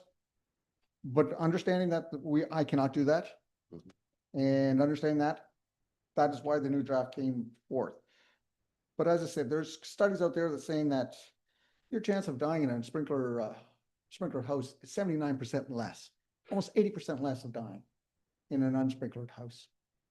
And that the fact that the myth, once a sprinkler goes on, every sprinkler goes on. That's only in the movies, where the good guy always holds the flashlight or the big lighter up against the sprinkler and all of them go off so he can make his escape. Only the one sprinkler head that's affected by the heat will go off. If the heat gets that much, then several will go off, but that's the only case. And the fact that the water damage, I guarantee you that one sprinkler head releases 8 gallons per minute. Now, without that, putting out the fire, that fire will raise and grow exponentially. And then by the time somebody notices it, somebody calls it in, fire department gets toned out, fire department responds, it's a raging fire. And the smallest hose I bring in carries 150 gallons a minute. And if it's raging that much, I'm usually going to be looking at the 250 to 500 to 1,000 gallons a minute. So this whole idea of why sprinklers aren't being considered by builders and designers, I have no idea. I really don't. It frustrates me. You know, I just looked at Stouffville, Witch Church and Stouffville. They just received an award, which explained that the sprinkler systems, for their innovation in sprinkler systems, and they have a full-time fire prevention bureau. I was speaking to the chief, his fire prevention bureau, their planner, their builder, chief building officer, have worked with the developers, and they have 2 rural communities that are fully sprinkled. However, I apologize for that little rant on sprinkler systems, but my job is public safety and saving lives and property. And I recently spoke to a dealer with regards to the price of a single axle aerial. I'm not talking what Tilsonburg has, and I'm not talking what Elmer has. They have a tandem aerial that's 100 foot, at minimum 100 foot platform, dual axle. I'm talking a smaller vehicle that would meet most of our needs. And what he told me was, I am not the only chief looking at that. He says he's been inundated by other chiefs, all because of the new government regulations allowing building going on faster, better, and they need to keep caught up. And that's the only way they can think of how to catch up. On that note, Mark, do you want to take the last part? So in the report, as you know, there are options presented. The first option is to maintain the maximum building height regulations in our zoning bylaw as they are. And then we would consider or continue to consider site-specific minor variance or zoning amendment applications for maximum building height. The second option would be to amend the zoning bylaw, maximum building height in sections 10.5 and 11.6 to align with the 10.5 meters that we presently have in the HR zone. And that would be done through your direction to staff to initiate a zoning change to our bylaw. Third option would be to amend the zoning bylaw to sections 10.5 and 11.6, maximum building height regulation, to increase the height to X number of meters, whatever council feels is the desired height. And the fourth option, we did want to put that in there, is that have consideration for the 2026 capital budget deliberations for the purchase of a single axle aerial pumper truck to enhance the Bayham Fire and Emergency Services fleet for the upcoming replacement pumper in the Strathville station. So those are the options that we're presenting. Based on the above information in the report, staff do recommend that option 1 be approved. Option 1 is the status quo, further allows for staff review, including fire review, for any minor variance application for height above 7 meters. Further, staff do not recommend option 4 being the purchase of an aerial truck at this time. However, council may choose to consider this option as an addition to future capital budgets, as we just said, and may at this time refer further discussion of this item to our capital budget deliberations, 2035, sorry. If council chooses to increase the height, staff will continue to engage in internal discussions regarding fire protection in Bayham and applicable equipment necessary to service taller structures. Of course, Bayham's residents' safety is our utmost concern and is the primary focus when considering any policy changes. And I leave it with you, Your Worship. I should say we leave it with you, Your Worship, for council's deliberation. All right, thank you, Mark. Chief, appreciate the report. Comments, questions? Councilor Emerson. I have a couple through you, Mr. Mayor, to the chief. I really appreciate all your comments and concerns. That's really well thought out. I am wondering, considering changes to the building code and all that, is there any way to square one piece of equipment less value to trade for a single axle pumper ladder truck, like, and make it not such an expensive deal? Is there something that we need less than that ladder truck to accommodate the provincial laws? Through your worship, I'll tell you the plan I was looking forward to presenting is kind of twofold. As you know that I have a tanker that is coming in very shortly. It's coming up to Station 2. I am going to be moving their tanker down to Station 1. After that, a couple years later, their pumper is going to be replaced. It's time to replace it, but I'm not replacing it totally. I'm going to turn that 2,500 gallon pumper into a tanker and moving that to Station 1. At that point in time is when I was going to suggest the proposal of a possible aerial truck, a single axle aerial truck. So we're going to be paying for a pumper, to say the least.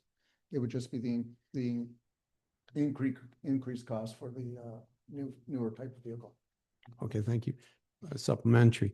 And so even in our report here, we're stating that we have to respect the standards under Bill 17 in the building code, and really appreciate your concerns for fire. But how do we square those two things? Like, are we in violation, like in your opinion, or how do we square the fact that we have to respect these building codes and at the same time, take care of your concerns. To our planner? First off, we're not in violation of the building code. Okay. Okay. The building code establishes how you construct a building. Our zoning lays out how you use a property. So the zoning sets the regulations for how you use a property. So we're not violating the building code by saying you can only build to 7 meters or whatever height council so chooses. We're not. We're saying that that's how the property is being used. Okay, thank you for the clarification. That brings some clarity to your points. Okay. Councillor Chilcott. Thank you. Margaret, this gentleman was in here earlier today asking for a subdivision full of 8-meter high buildings on smaller lots. Would that be subjected to the fire jumping from one house to the other? Would that not be more dangerous? And would we be able to handle that if it happened? And that would be to Harry as well. Reply through your worship. The ability for, anytime you get houses closer together, there's always that ability for fires to jump. Depending on, again, on how quick we can get there and put up a fire curtain, or eliminate the further spread is basically my responsibility and what we try to do the best. The closer you get together, the more chance they're apt to spread, especially in a rural volunteer situation. Because again, it's a time factor. We're not sitting there at the station waiting for that call. We're doing whatever they're doing, and then they got to respond to the call. And there used to be a myth that a fire spreads twice the amount every minute. That's a myth. It's far greater than that. With the lightweight construction that goes on, with the added hydrocarbon materials in every house, it's exponential beyond that. So the ability to get there, again, what I will look at, if we stick with the original one, is in fact, council passed a couple of years ago that allowed me to put input into developments, and I was grateful for that. And I will give my 2 cents worth when they come forth and see what's on the drawings. Does that make sense, Your Worship? Councillor Chilcott. I do have 2 questions. The other one is, so in Aylmer, they had a fire last year, maybe a year and a half ago, and they have a pumper truck, and that building was level. Sorry, they have an aerial truck. An aerial truck, sorry. In fact, they use theirs, they use St. Thomas's, and I'm not sure if they actually used Central Elgin's at the same time. But that whole design is in the middle of a row complex, as you know, started on the top floor. They thought they, at one point in time, I was talking to the chief, they thought they had it under control, but she developed, because of the older style construction, she actually grew into areas that they didn't realize. And that's why it in fact did it. Am I going to say that we're going to save every house? No, we're not. Well, no, my thought is they're right in Aylmer, and the place went to the ground, and we're 25 minutes out. Not necessarily, but we could be. Most of our responses are within 14 minutes. No. From Aylmer, if we were using Yeah, their absolutely, or absolutely. Tilsonburg's. And that's my thought, is that if you're in a town and your house or your building will burn to the ground and they have the equipment, what's it going to do to people that don't have the equipment, that have to wait 15, 20, 25, 30 minutes for that equipment to get there? All I can say is that the longer you delay in getting proper equipment there, the worse it's going to get. And it limits our ability. I can tell you that even though that house was just around the corner, on the kitty corner of this, that caught fire a couple of years ago on Heritage and I think Duke. Yeah. We did call the aerial, and they were able to respond. It was able us to do some roof operations that we couldn't do otherwise. And although the house was eventually destroyed, people got some valuable property back. They were able to, some of their heirlooms they were able to go Mhm. inside later and get them. Obviously, the structure was beyond repair, at least that's what they thought. So we do with the best equipment we have. My job is to present to council equipment that is feasible somewhat. And I understand that with regarding everything that's happened down south, things are getting a little crazy in our world. We often make the joke, paint it red and tell us from fire department charge double the price. If you're working for NASA, it'd be 10 times the price. That was the joke. And I apologize for that, but it is a business that safety has to be number one. Firefighter safety has to be number one. And again, when I come before council in the future, you know where I'm coming from. It's to protect the people and protect the firefighters. And just to be clear, in Aylmer, only one building went down, so they did a fantastic job. My concern was Absolutely. just the timeline of taking them. They worked hard, they got it done, but Absolutely. the building, so, Excuse me. but thank you. All right, Councilor Froze. Thank you, through you, Mr. Mayor. I do have a couple of questions and a comment. Clarification, did you say that with your current equipment, you can reach 10.5 meters, but it takes 4 guys? Did I hear you correct? Through your worship, that is correct. We do have a 10-meter ladder, which will get us up there, but it takes 4. In our more modern standard of firefighter, it may take up to 4 people. Great. And if we were to pick section 3, number 3, and there's a blank in there, what height are you comfortable with, sir? 7 meters. Yeah, I know. We recommend 7. Yeah. Again, the nice thing about, I get your point of again, 4 firefighters. You have a full crew of them. I feel very comfortable with recommending number 2. Your worship. Worship. Anything further?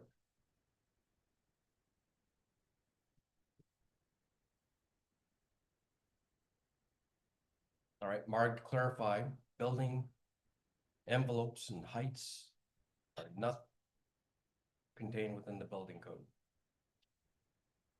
That is correct. That is laid out in the zoning bylaws. Across the province, and every municipality has their own unique zoning bylaw. And it's unique to their needs and their capabilities. Correct.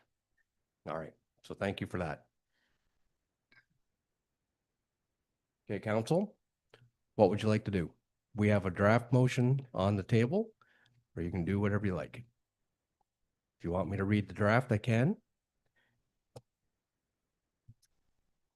Deputy Mayor? Thank you, through you, Mr. Mayor. Just a comment.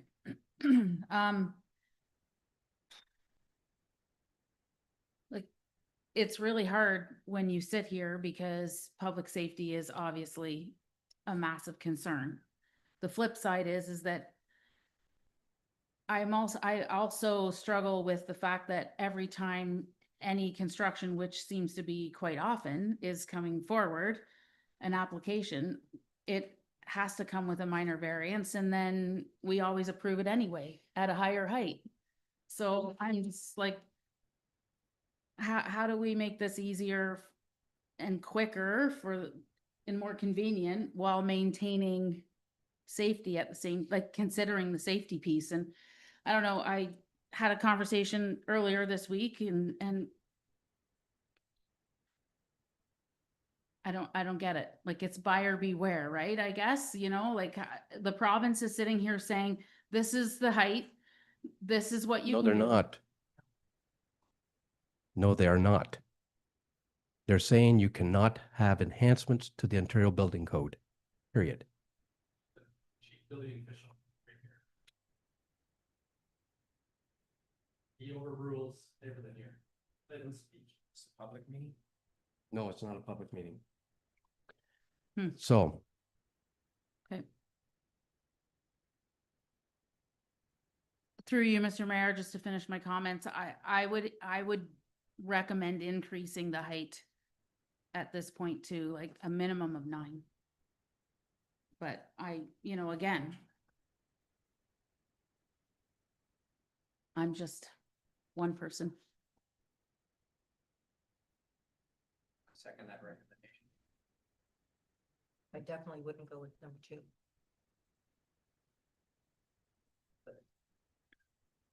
Okay. I would say Any increase you wish to do requires a public process through a ZBA. To have a zoning bylaw redone. Okay, just keep that in mind. Mhm.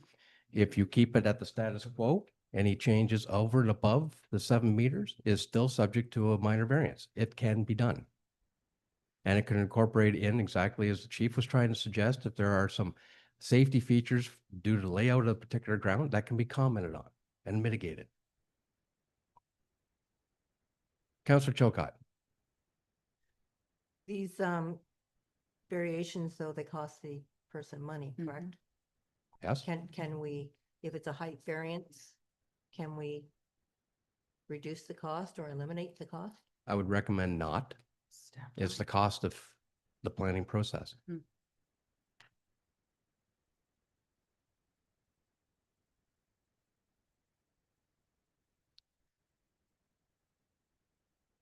So did I hear a motion and a mover and a seconder?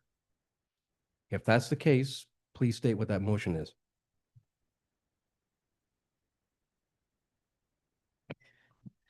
Yeah. Yeah, there's 3 opinions. There are It's no nice. only been one mover and one proposed seconder. And it was 9 meters that was suggested by the deputy mayor, which tells me that you're looking at option 3.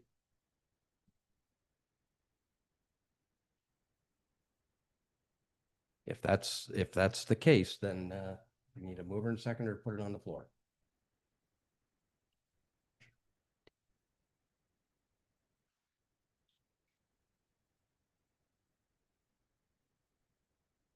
Worship, can I interject for just a second?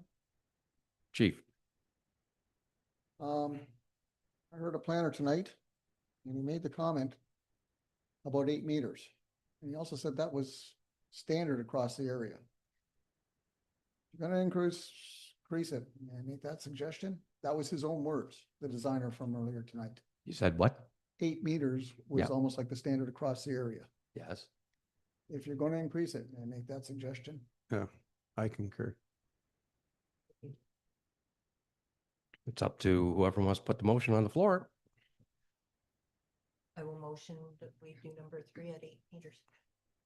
Can you craft something for us, sir, Megan?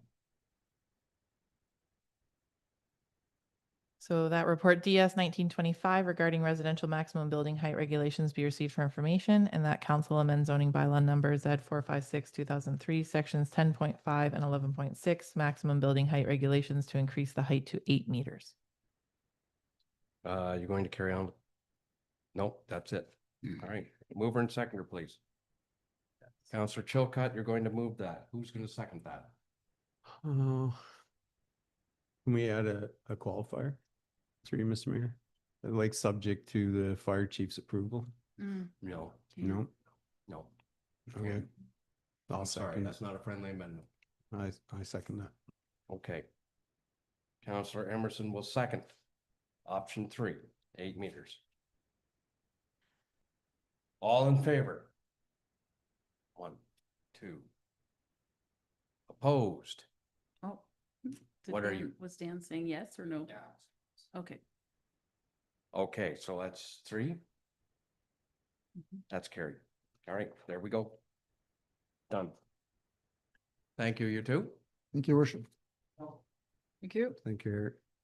All right, item C, report DS 3125 by Scott Sutherland, Chief Building Official regarding the 2025 second quarter building report. Hi, Scott. Hi, good Thank you evening. for sticking around. Not a problem. Good evening, Mayor and Council. Tonight I have the 2025 Q2 Building Permit Activity Report. As you can see in the chart, both total number of permits and permit fees for Q2 were down from the Q2 of 2024, although generally consistent with 2023.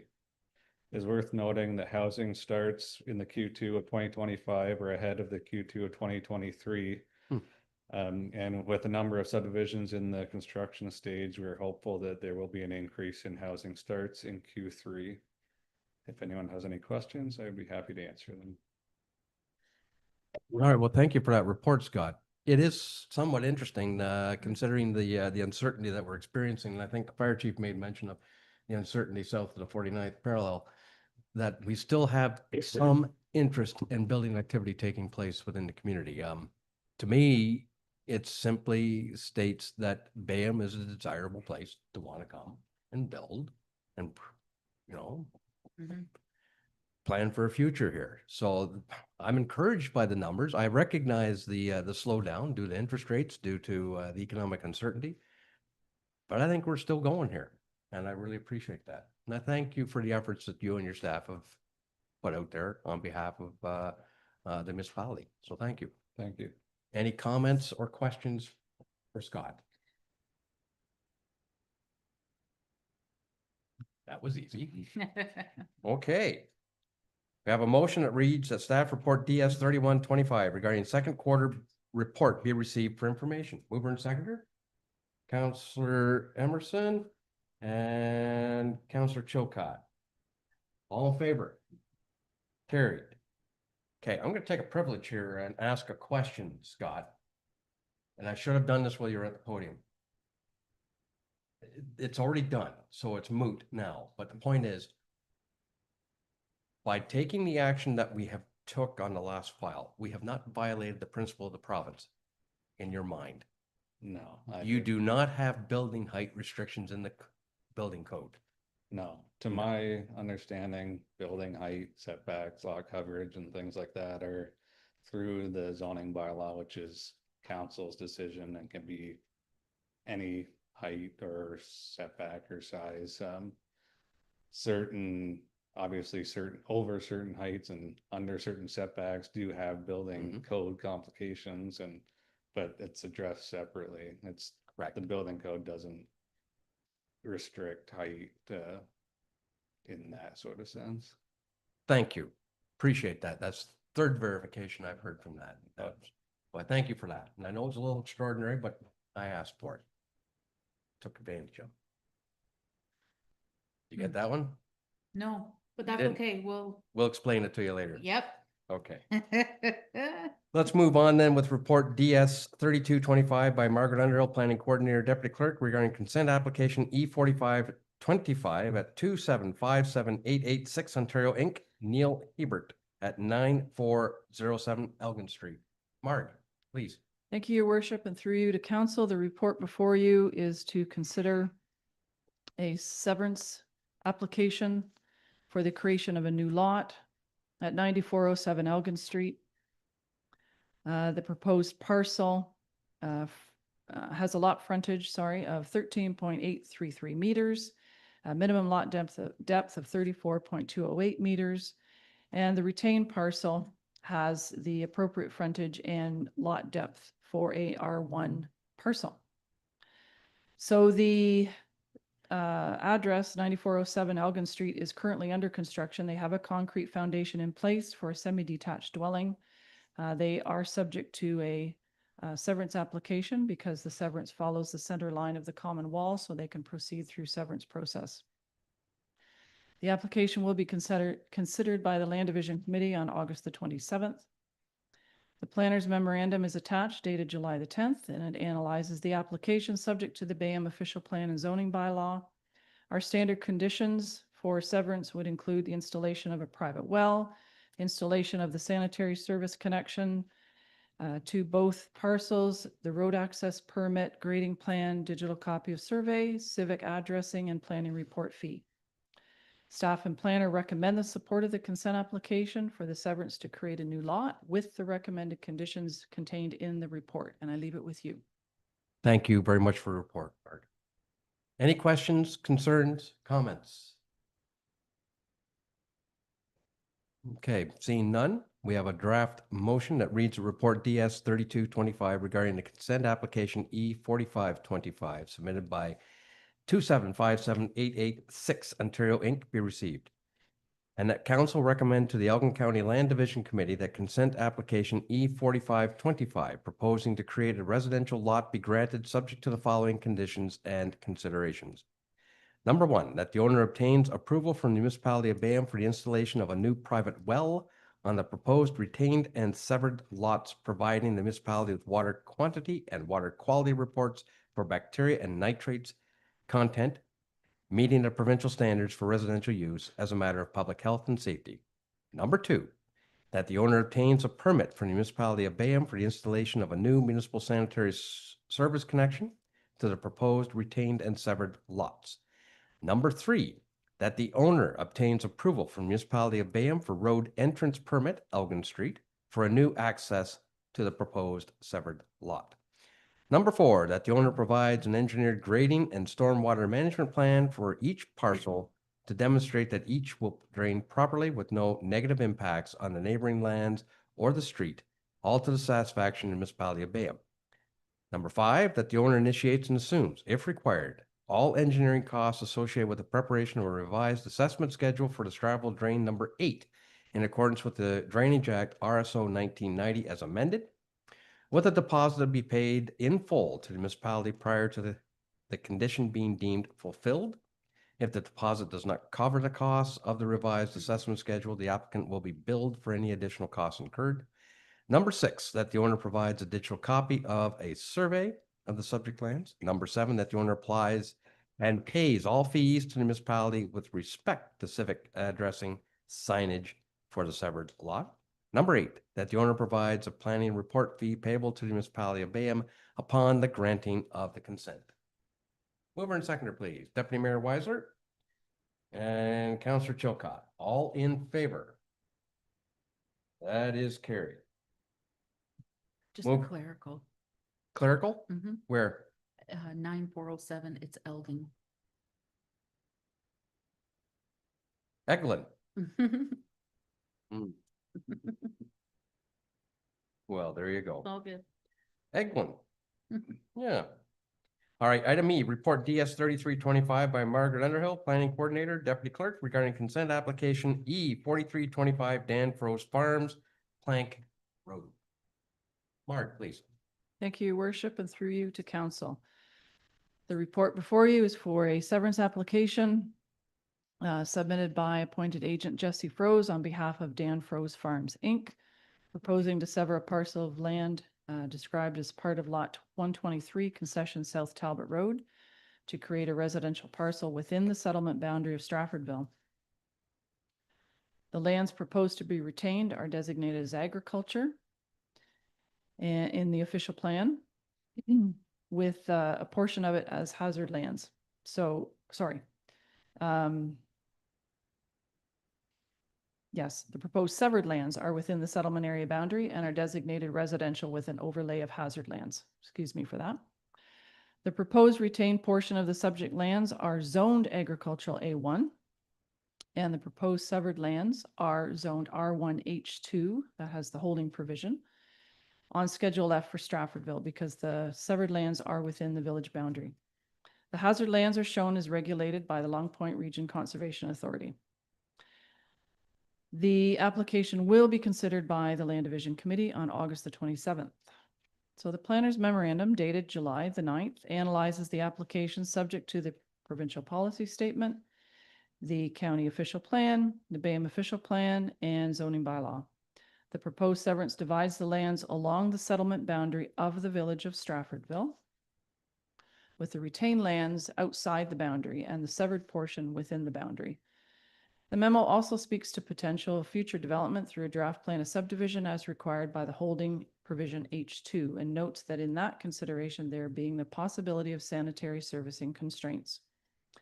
The conditions for creation for a residential parcel would include minor variance for the retained lands to address the minimum lot area requirement deficiency resulting from the severance, a digital copy of the survey, the planning report fee, and the purchase of a civic addressing sign to identify the property.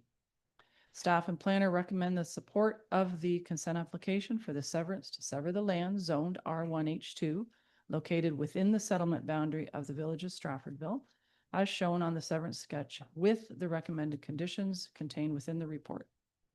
And I leave it with you, your worship.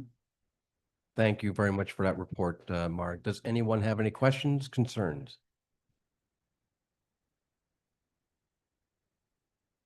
Okay, we have a motion that reads then report DS 3325 regarding the consent application E 4325 submitted by Dan Froze Farms Inc. be received.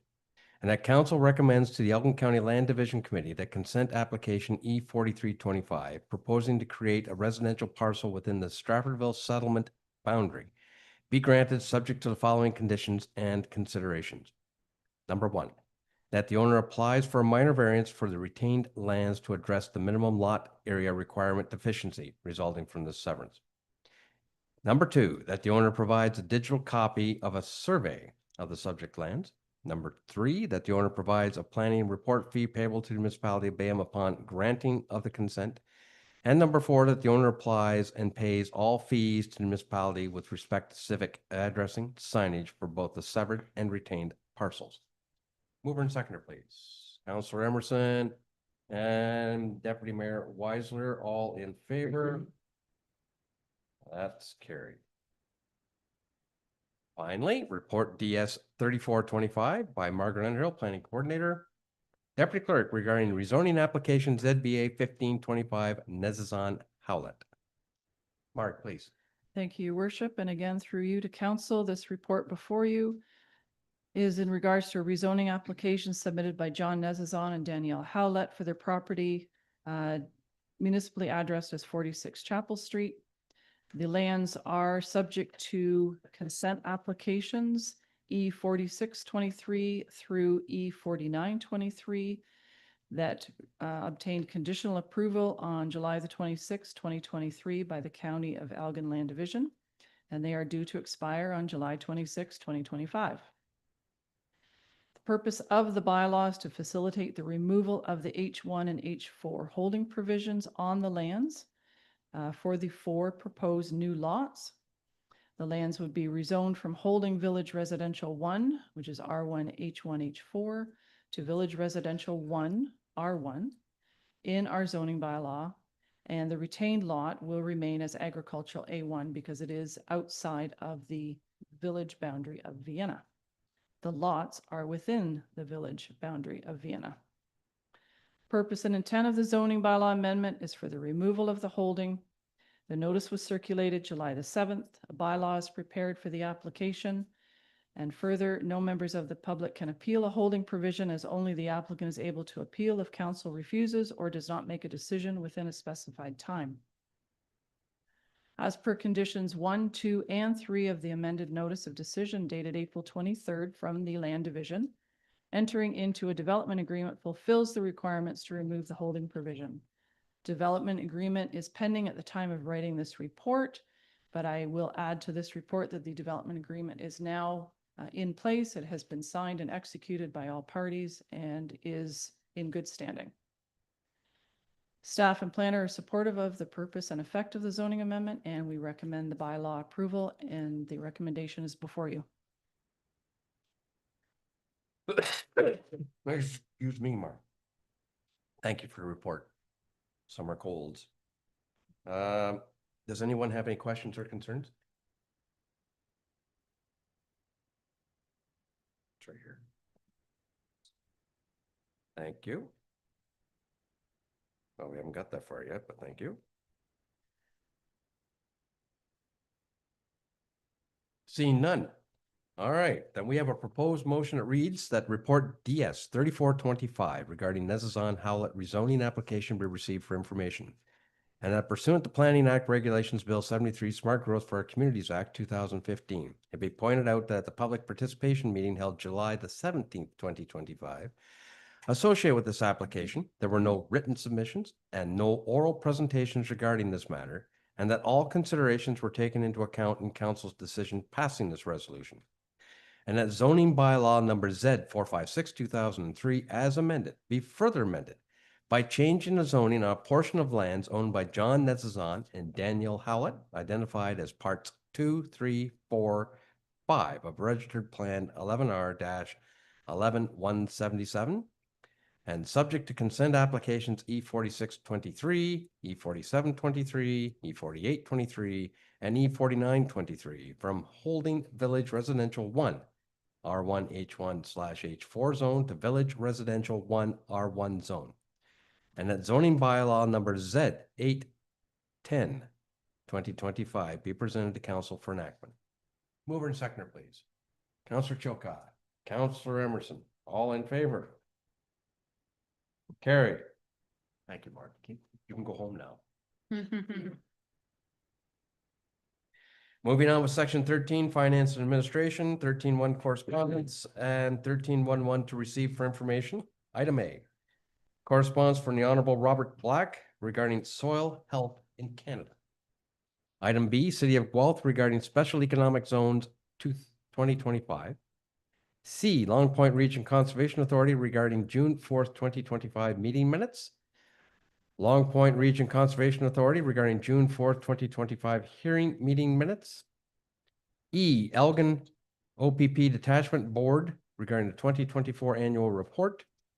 F, the Elgin County Joint Annual Accessibility Status Report for 2023-2024. And G, the Municipality of Bayham regarding the 2025 Museum Summer Programs.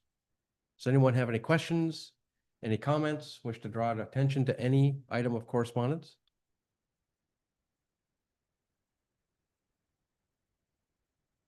Deputy Mayor Weisler. Thank you, through you, Mr. Mayor. I actually have a couple of comments. I'm very excited to see that the museum summer program is still ongoing. It's not too late for the kids to participate. There's still quite a few weeks left. So that's just a really good plug there for, I know they really enjoy it and they had a lot of fun on Canada Day. So that's good. My other one is 13.1.1A on soil health. I actually really enjoy watching Senator Black talk about soil health because he is very passionate. However, it makes reference to a QR code that outlines the 25 recommendations that have been passed by the different counties, and I don't see, there's no QR code.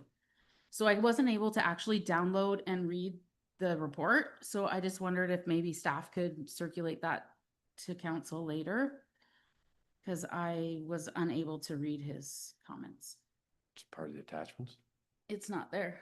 Whatever we got. This is what you got. Okay. Mm. You went and found it? Okay. All right. I just was looking for the 25 recommendations that he puts forward that everyone is circulating and recommending. Okay. And then just to comment on 13.1.1E, the the OPP report. I was equally fascinated with this report and slightly disturbed. So I just bringing that to council's attention as well. If you have an opportunity to read that. Was that presented? No. No. I was waiting for you to tell us why you were Well, I'm just disturbed. really, it's very unfortunate. We're continuing to see increases in domestic violence and abuse toward women. And violent crime is on the rise. So it really is unfortunate that we're seeing this, but it's not uncommon. We're seeing it everywhere. So yeah, I just was interested to see if, I do believe it's Dan. Are you still our? No. Who's our policing rep? Dominique. Ah. Yeah. Anyway, I wasn't sure if that was presented in person at their meeting or if this was just circulated to Elgin County. This wasn't circulated to Elgin County at all. It's circulated to the member municipalities who have or contract policing. Mm-hmm. Okay. Yeah. Yeah. Elgin is not a contract agent. Yeah. So Bayham is. Right. Yeah.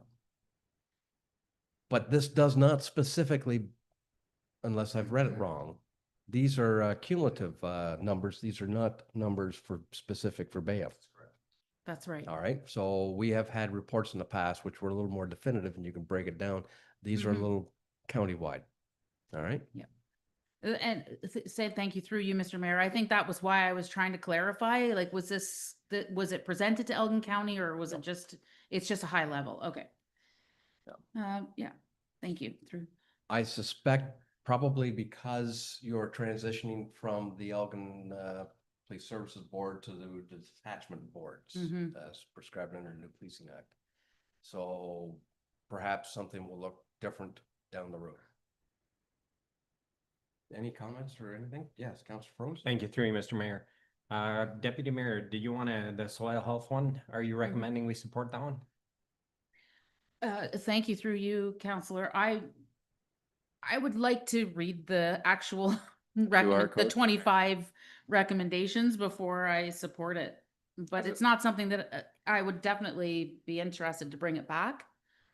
I would like to unrecommend it. Ah. Every time government puts dirty little fingers anywhere, it costs money. Well, there you go. That's exactly what they're recommending. Hmm. Thank you through you, Mr. Mayor. I'm definitely gonna look it up now. Thank you, Counselor. Mm-hmm. Well, lucky for us, it's the Senate. So. Okay. Any other comments on this? I think we've heard it all. The good, the bad, and the ugly. All right. If there's nothing further, then I take a mover and seconder for the following, that items 1311A through G be received for information. Councilor Chilcott and where is that? There it is. And Deputy Mayor Weiser. All in favor? That's carried. 1312, requiring action. And so if there's no confusion, again, I'm going to ask the clerk to read the motion. Unless you'll bias. We have a proposed motion to a piece of correspondence for action that came in from Tim Emerson requesting an AGCO endorsement. So we have a proposed motion that reads that upon confirmation of all applicable planning and or municipal approvals, the Council of the Corporation of the Municipality of Bayham has no objection to 1498855 Ontario Inc. applying to the Alcohol Gaming Commission of Ontario for a manufacturer's limited liquor sales license, also known as a by the glass license, for a tasting room / retail store located at 92 Edison Drive, Vienna. Okay, before we entertain any comments, I need a mover and seconder. Councilor Froese will move, Councilor Chilcott will second. Comments? I would note that there was correspondence received this afternoon, circulated to council members speaking against this motion. Okay.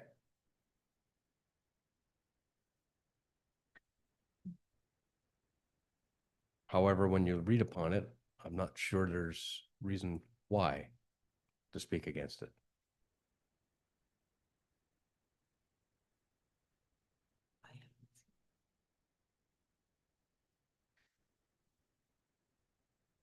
All right, if there are no comments, questions, concerns, the motion's before you. It's moved and seconded. All in favor? That is carried. Thank you. Moving on with 13.2 reports to council. We have report TR 1625 by Lauren James, Treasurer, regarding the 2025 Q2 variance report. We could do this without Lauren. Thought he was on holidays. Morning or afternoon, Lauren. How about evening? Evening, Your Worship and Council. Okay, take us through this, please. Before you, Your Worship and Council, is our second quarter report for 2025. Very similar to the past reports you'll see in Q2. A lot of our operating programs are in full swing. Number of our capital programs are either complete, are in process, or completing 2024 to 2025 work in process WIP. Council recall that the last quarterly meeting, you guys requested on a quarterly basis to be brought back on investment opportunities. That is additional part of this report tonight about options for investments. So if council wants, we probably should go to any of the appendix if they have any specific questions, and then we can come back to investment strategy, short-term and long-term for the municipality. So Appendix A, the second quarter operating, everything is really in line. As I alluded at the operating budget meeting, the fire services revenue is way ahead of actuals. That's the headwind of prior year's motor vehicle, fire grants, and cost recoveries from very large fires that we had in 2023 and 2024. We also received 2024's POA in 25. We did not budget or accrual for that POA in our 24 year end. So that's some additional stuff. We did have lower building activity. We are feeling a little bit of downtrot from the current trade war and procurement of material issues going south of the border. Some of the other departments have some seasonality, winter control, waste and disposal. So far, it's a slow season for our cemeteries. We did receive an additional student grant, both that will support the museum, so that's great. And we've had a very strong and robust planning activity for the first 2 quarters of the year. And as council is aware, the paid parking started in Q2, so the revenues already showed what's been collected in the first 6 months for paid parking. Council is aware that the drainage grant is applied at year end. Now that's on the revenue side. Council will note that because we've had lower building revenue, we also have lower shared service time for building. And a couple other things are just based on seasonality or time of billing for operating. So if council has any questions on our operating requirements, I'd take them now. Otherwise, I will flip over to capital. I'm not seeing any concerns, Lauren. Carry on, please. Okay. On the capital side, most of our transfers are booked. Council is aware that we've already paid off the Ojibwe guarantorship. We still have a couple IT programs ongoing in general government. Bunker gear and fire is complete. The SCBA replacement has been repurposed for procurement. Council is aware of that with the staff report in this quarter. Thermal imaging is complete. The radios for the fire department are complete. Projects that are ongoing, we're currently working on Elliott Road, our gravel, our Carson. We're continuing with our brushing.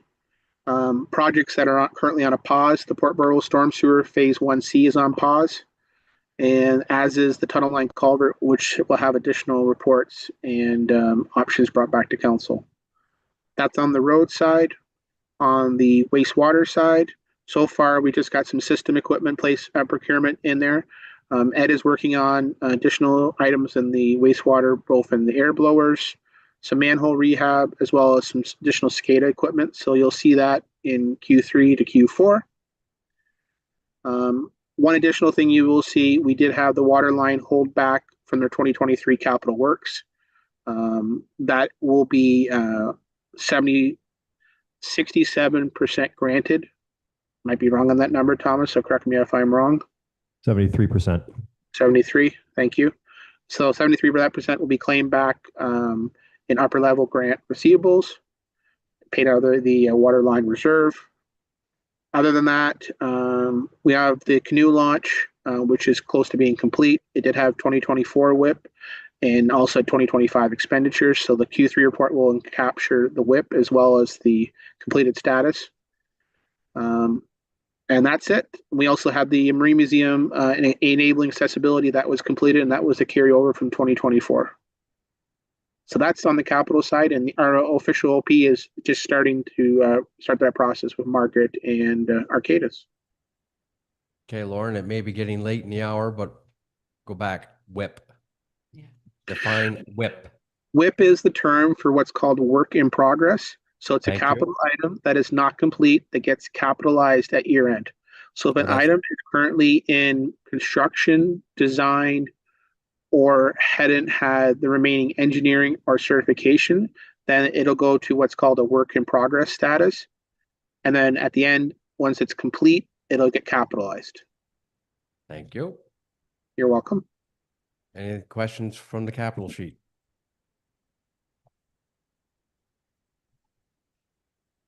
Okay, and the last is correspondence from William Dorr. Yeah, so this, Your Worship and Council, this relates to our investment strategy. As you guys are aware, at our last quarterly report in Q1, I advised council that if there had been a change in investments, i.e., interest rate cuts from the Bank of Canada, or any sort of dovish tone, or any further monetary easing from the Federal Reserve, that council would be advised back in short-term and long-term investment strategies, both for our reserves and for our operating accounts. So similar to the previous report, there hasn't been any rate cuts since the timing of the last report. It appears that the next meeting will likely have a pause, meaning that the Bank of Canada will not likely cut. The June jobs numbers were better than anticipated, and some of the baseline inflation has been below the core target. So before you, council, is some options what we do with our current cash on hand. Right now, our current cash on hand is generating 3.29. I'm still working with Royal Bank, our main financial institution, to improve the yield. Two of the individuals that handle our account have unfortunately been away on vacation for the last 2 weeks. However, in that short term, I was able to negotiate additional GIC 1 years, both for our 2 cemetery boards and for our care and maintenance, which had matched COR's 4.1 on the rate sheet. So we've effectively got market rate on those investments, and I will continue to work with Royal Bank on Monday when both our 2 main people that handle our day-to-day operating account needs, as well as our institutional investment needs, on improving the yield that we're generating on our operating account. Okay, Lauren, what is the quantum we're talking about for investment purposes? Just looking for guidance. So right now, I am looking for council's direction.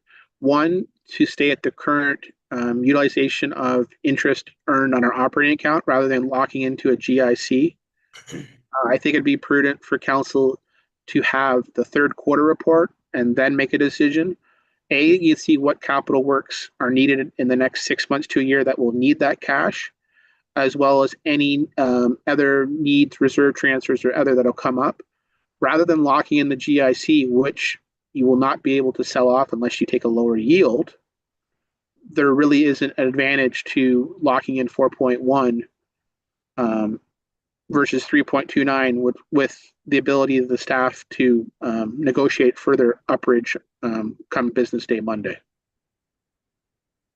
While you identified the vehicle, you didn't identify the amount. So right now, our current cash on hand in our operating account is 7.2 million.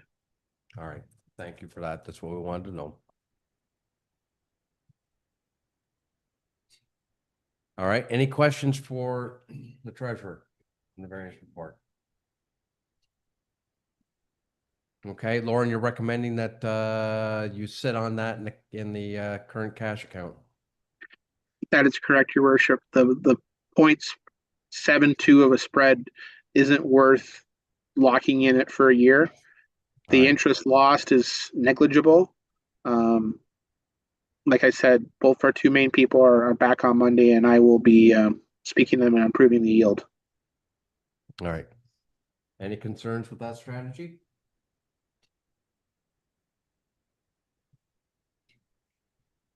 I will note that the 1 accounts that did need locked in, Your Worship and Council, they have been locked in, so that the 2 cemeteries and the care and maintenance have got the highest yield for their investments because they are continually compounded. Guys are shipping back and forth. We're just doing a song and dance over here, Lauren, getting a motion ready for you.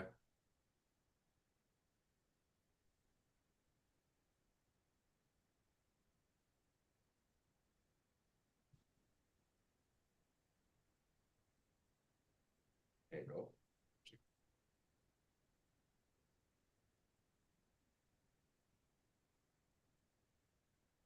That looks good.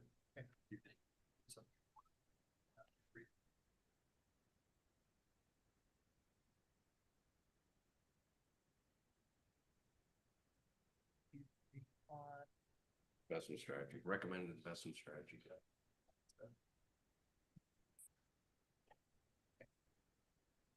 Okay. So proposed motion is that report TR 1625 regarding 2025 Q2 variance report be received for information, and that the current cash on hand from matured investments be left in the current operating account, and that staff be directed to report back in Q3 on recommended investment strategies. All right. Mover and seconder. Counselor Emerson will move. Deputy Mayor Weiser will second. All in favor? That is carried. Thank you, Lauren. Appreciate the report. Thank you, Your Worship. Brings us to section 14, the bylaws. We have 3. Bylaw number 2025-046 being a provisional bylaw to provide for drainage works in the municipality of Bayham in the county of Elgin, known as the Grey Wall Drain.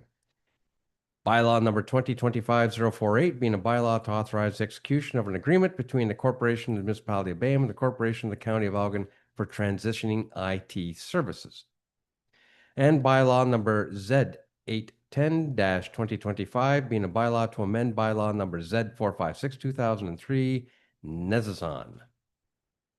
Does anyone have any concerns or questions regarding the bylaws? And we have a proposed motion that reads that bylaw number 2025-046 be read a third time and finally passed, and that bylaws numbers 2025-048 and Z810-2025 be read a first, second, and third time and finally passed. We have a mover and seconder, Deputy Mayor Weiser, Councillor Emerson. All in favor? That's carried.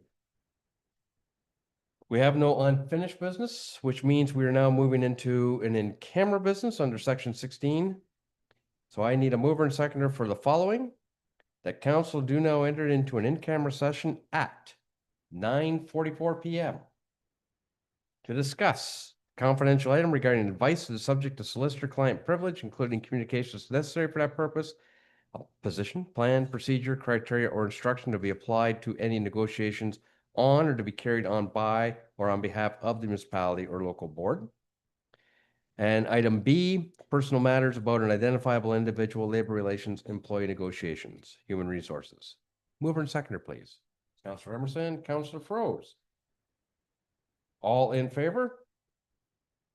That is carried. While we're closing down, take a comfort break. Hopefully I don't lose my button on the way.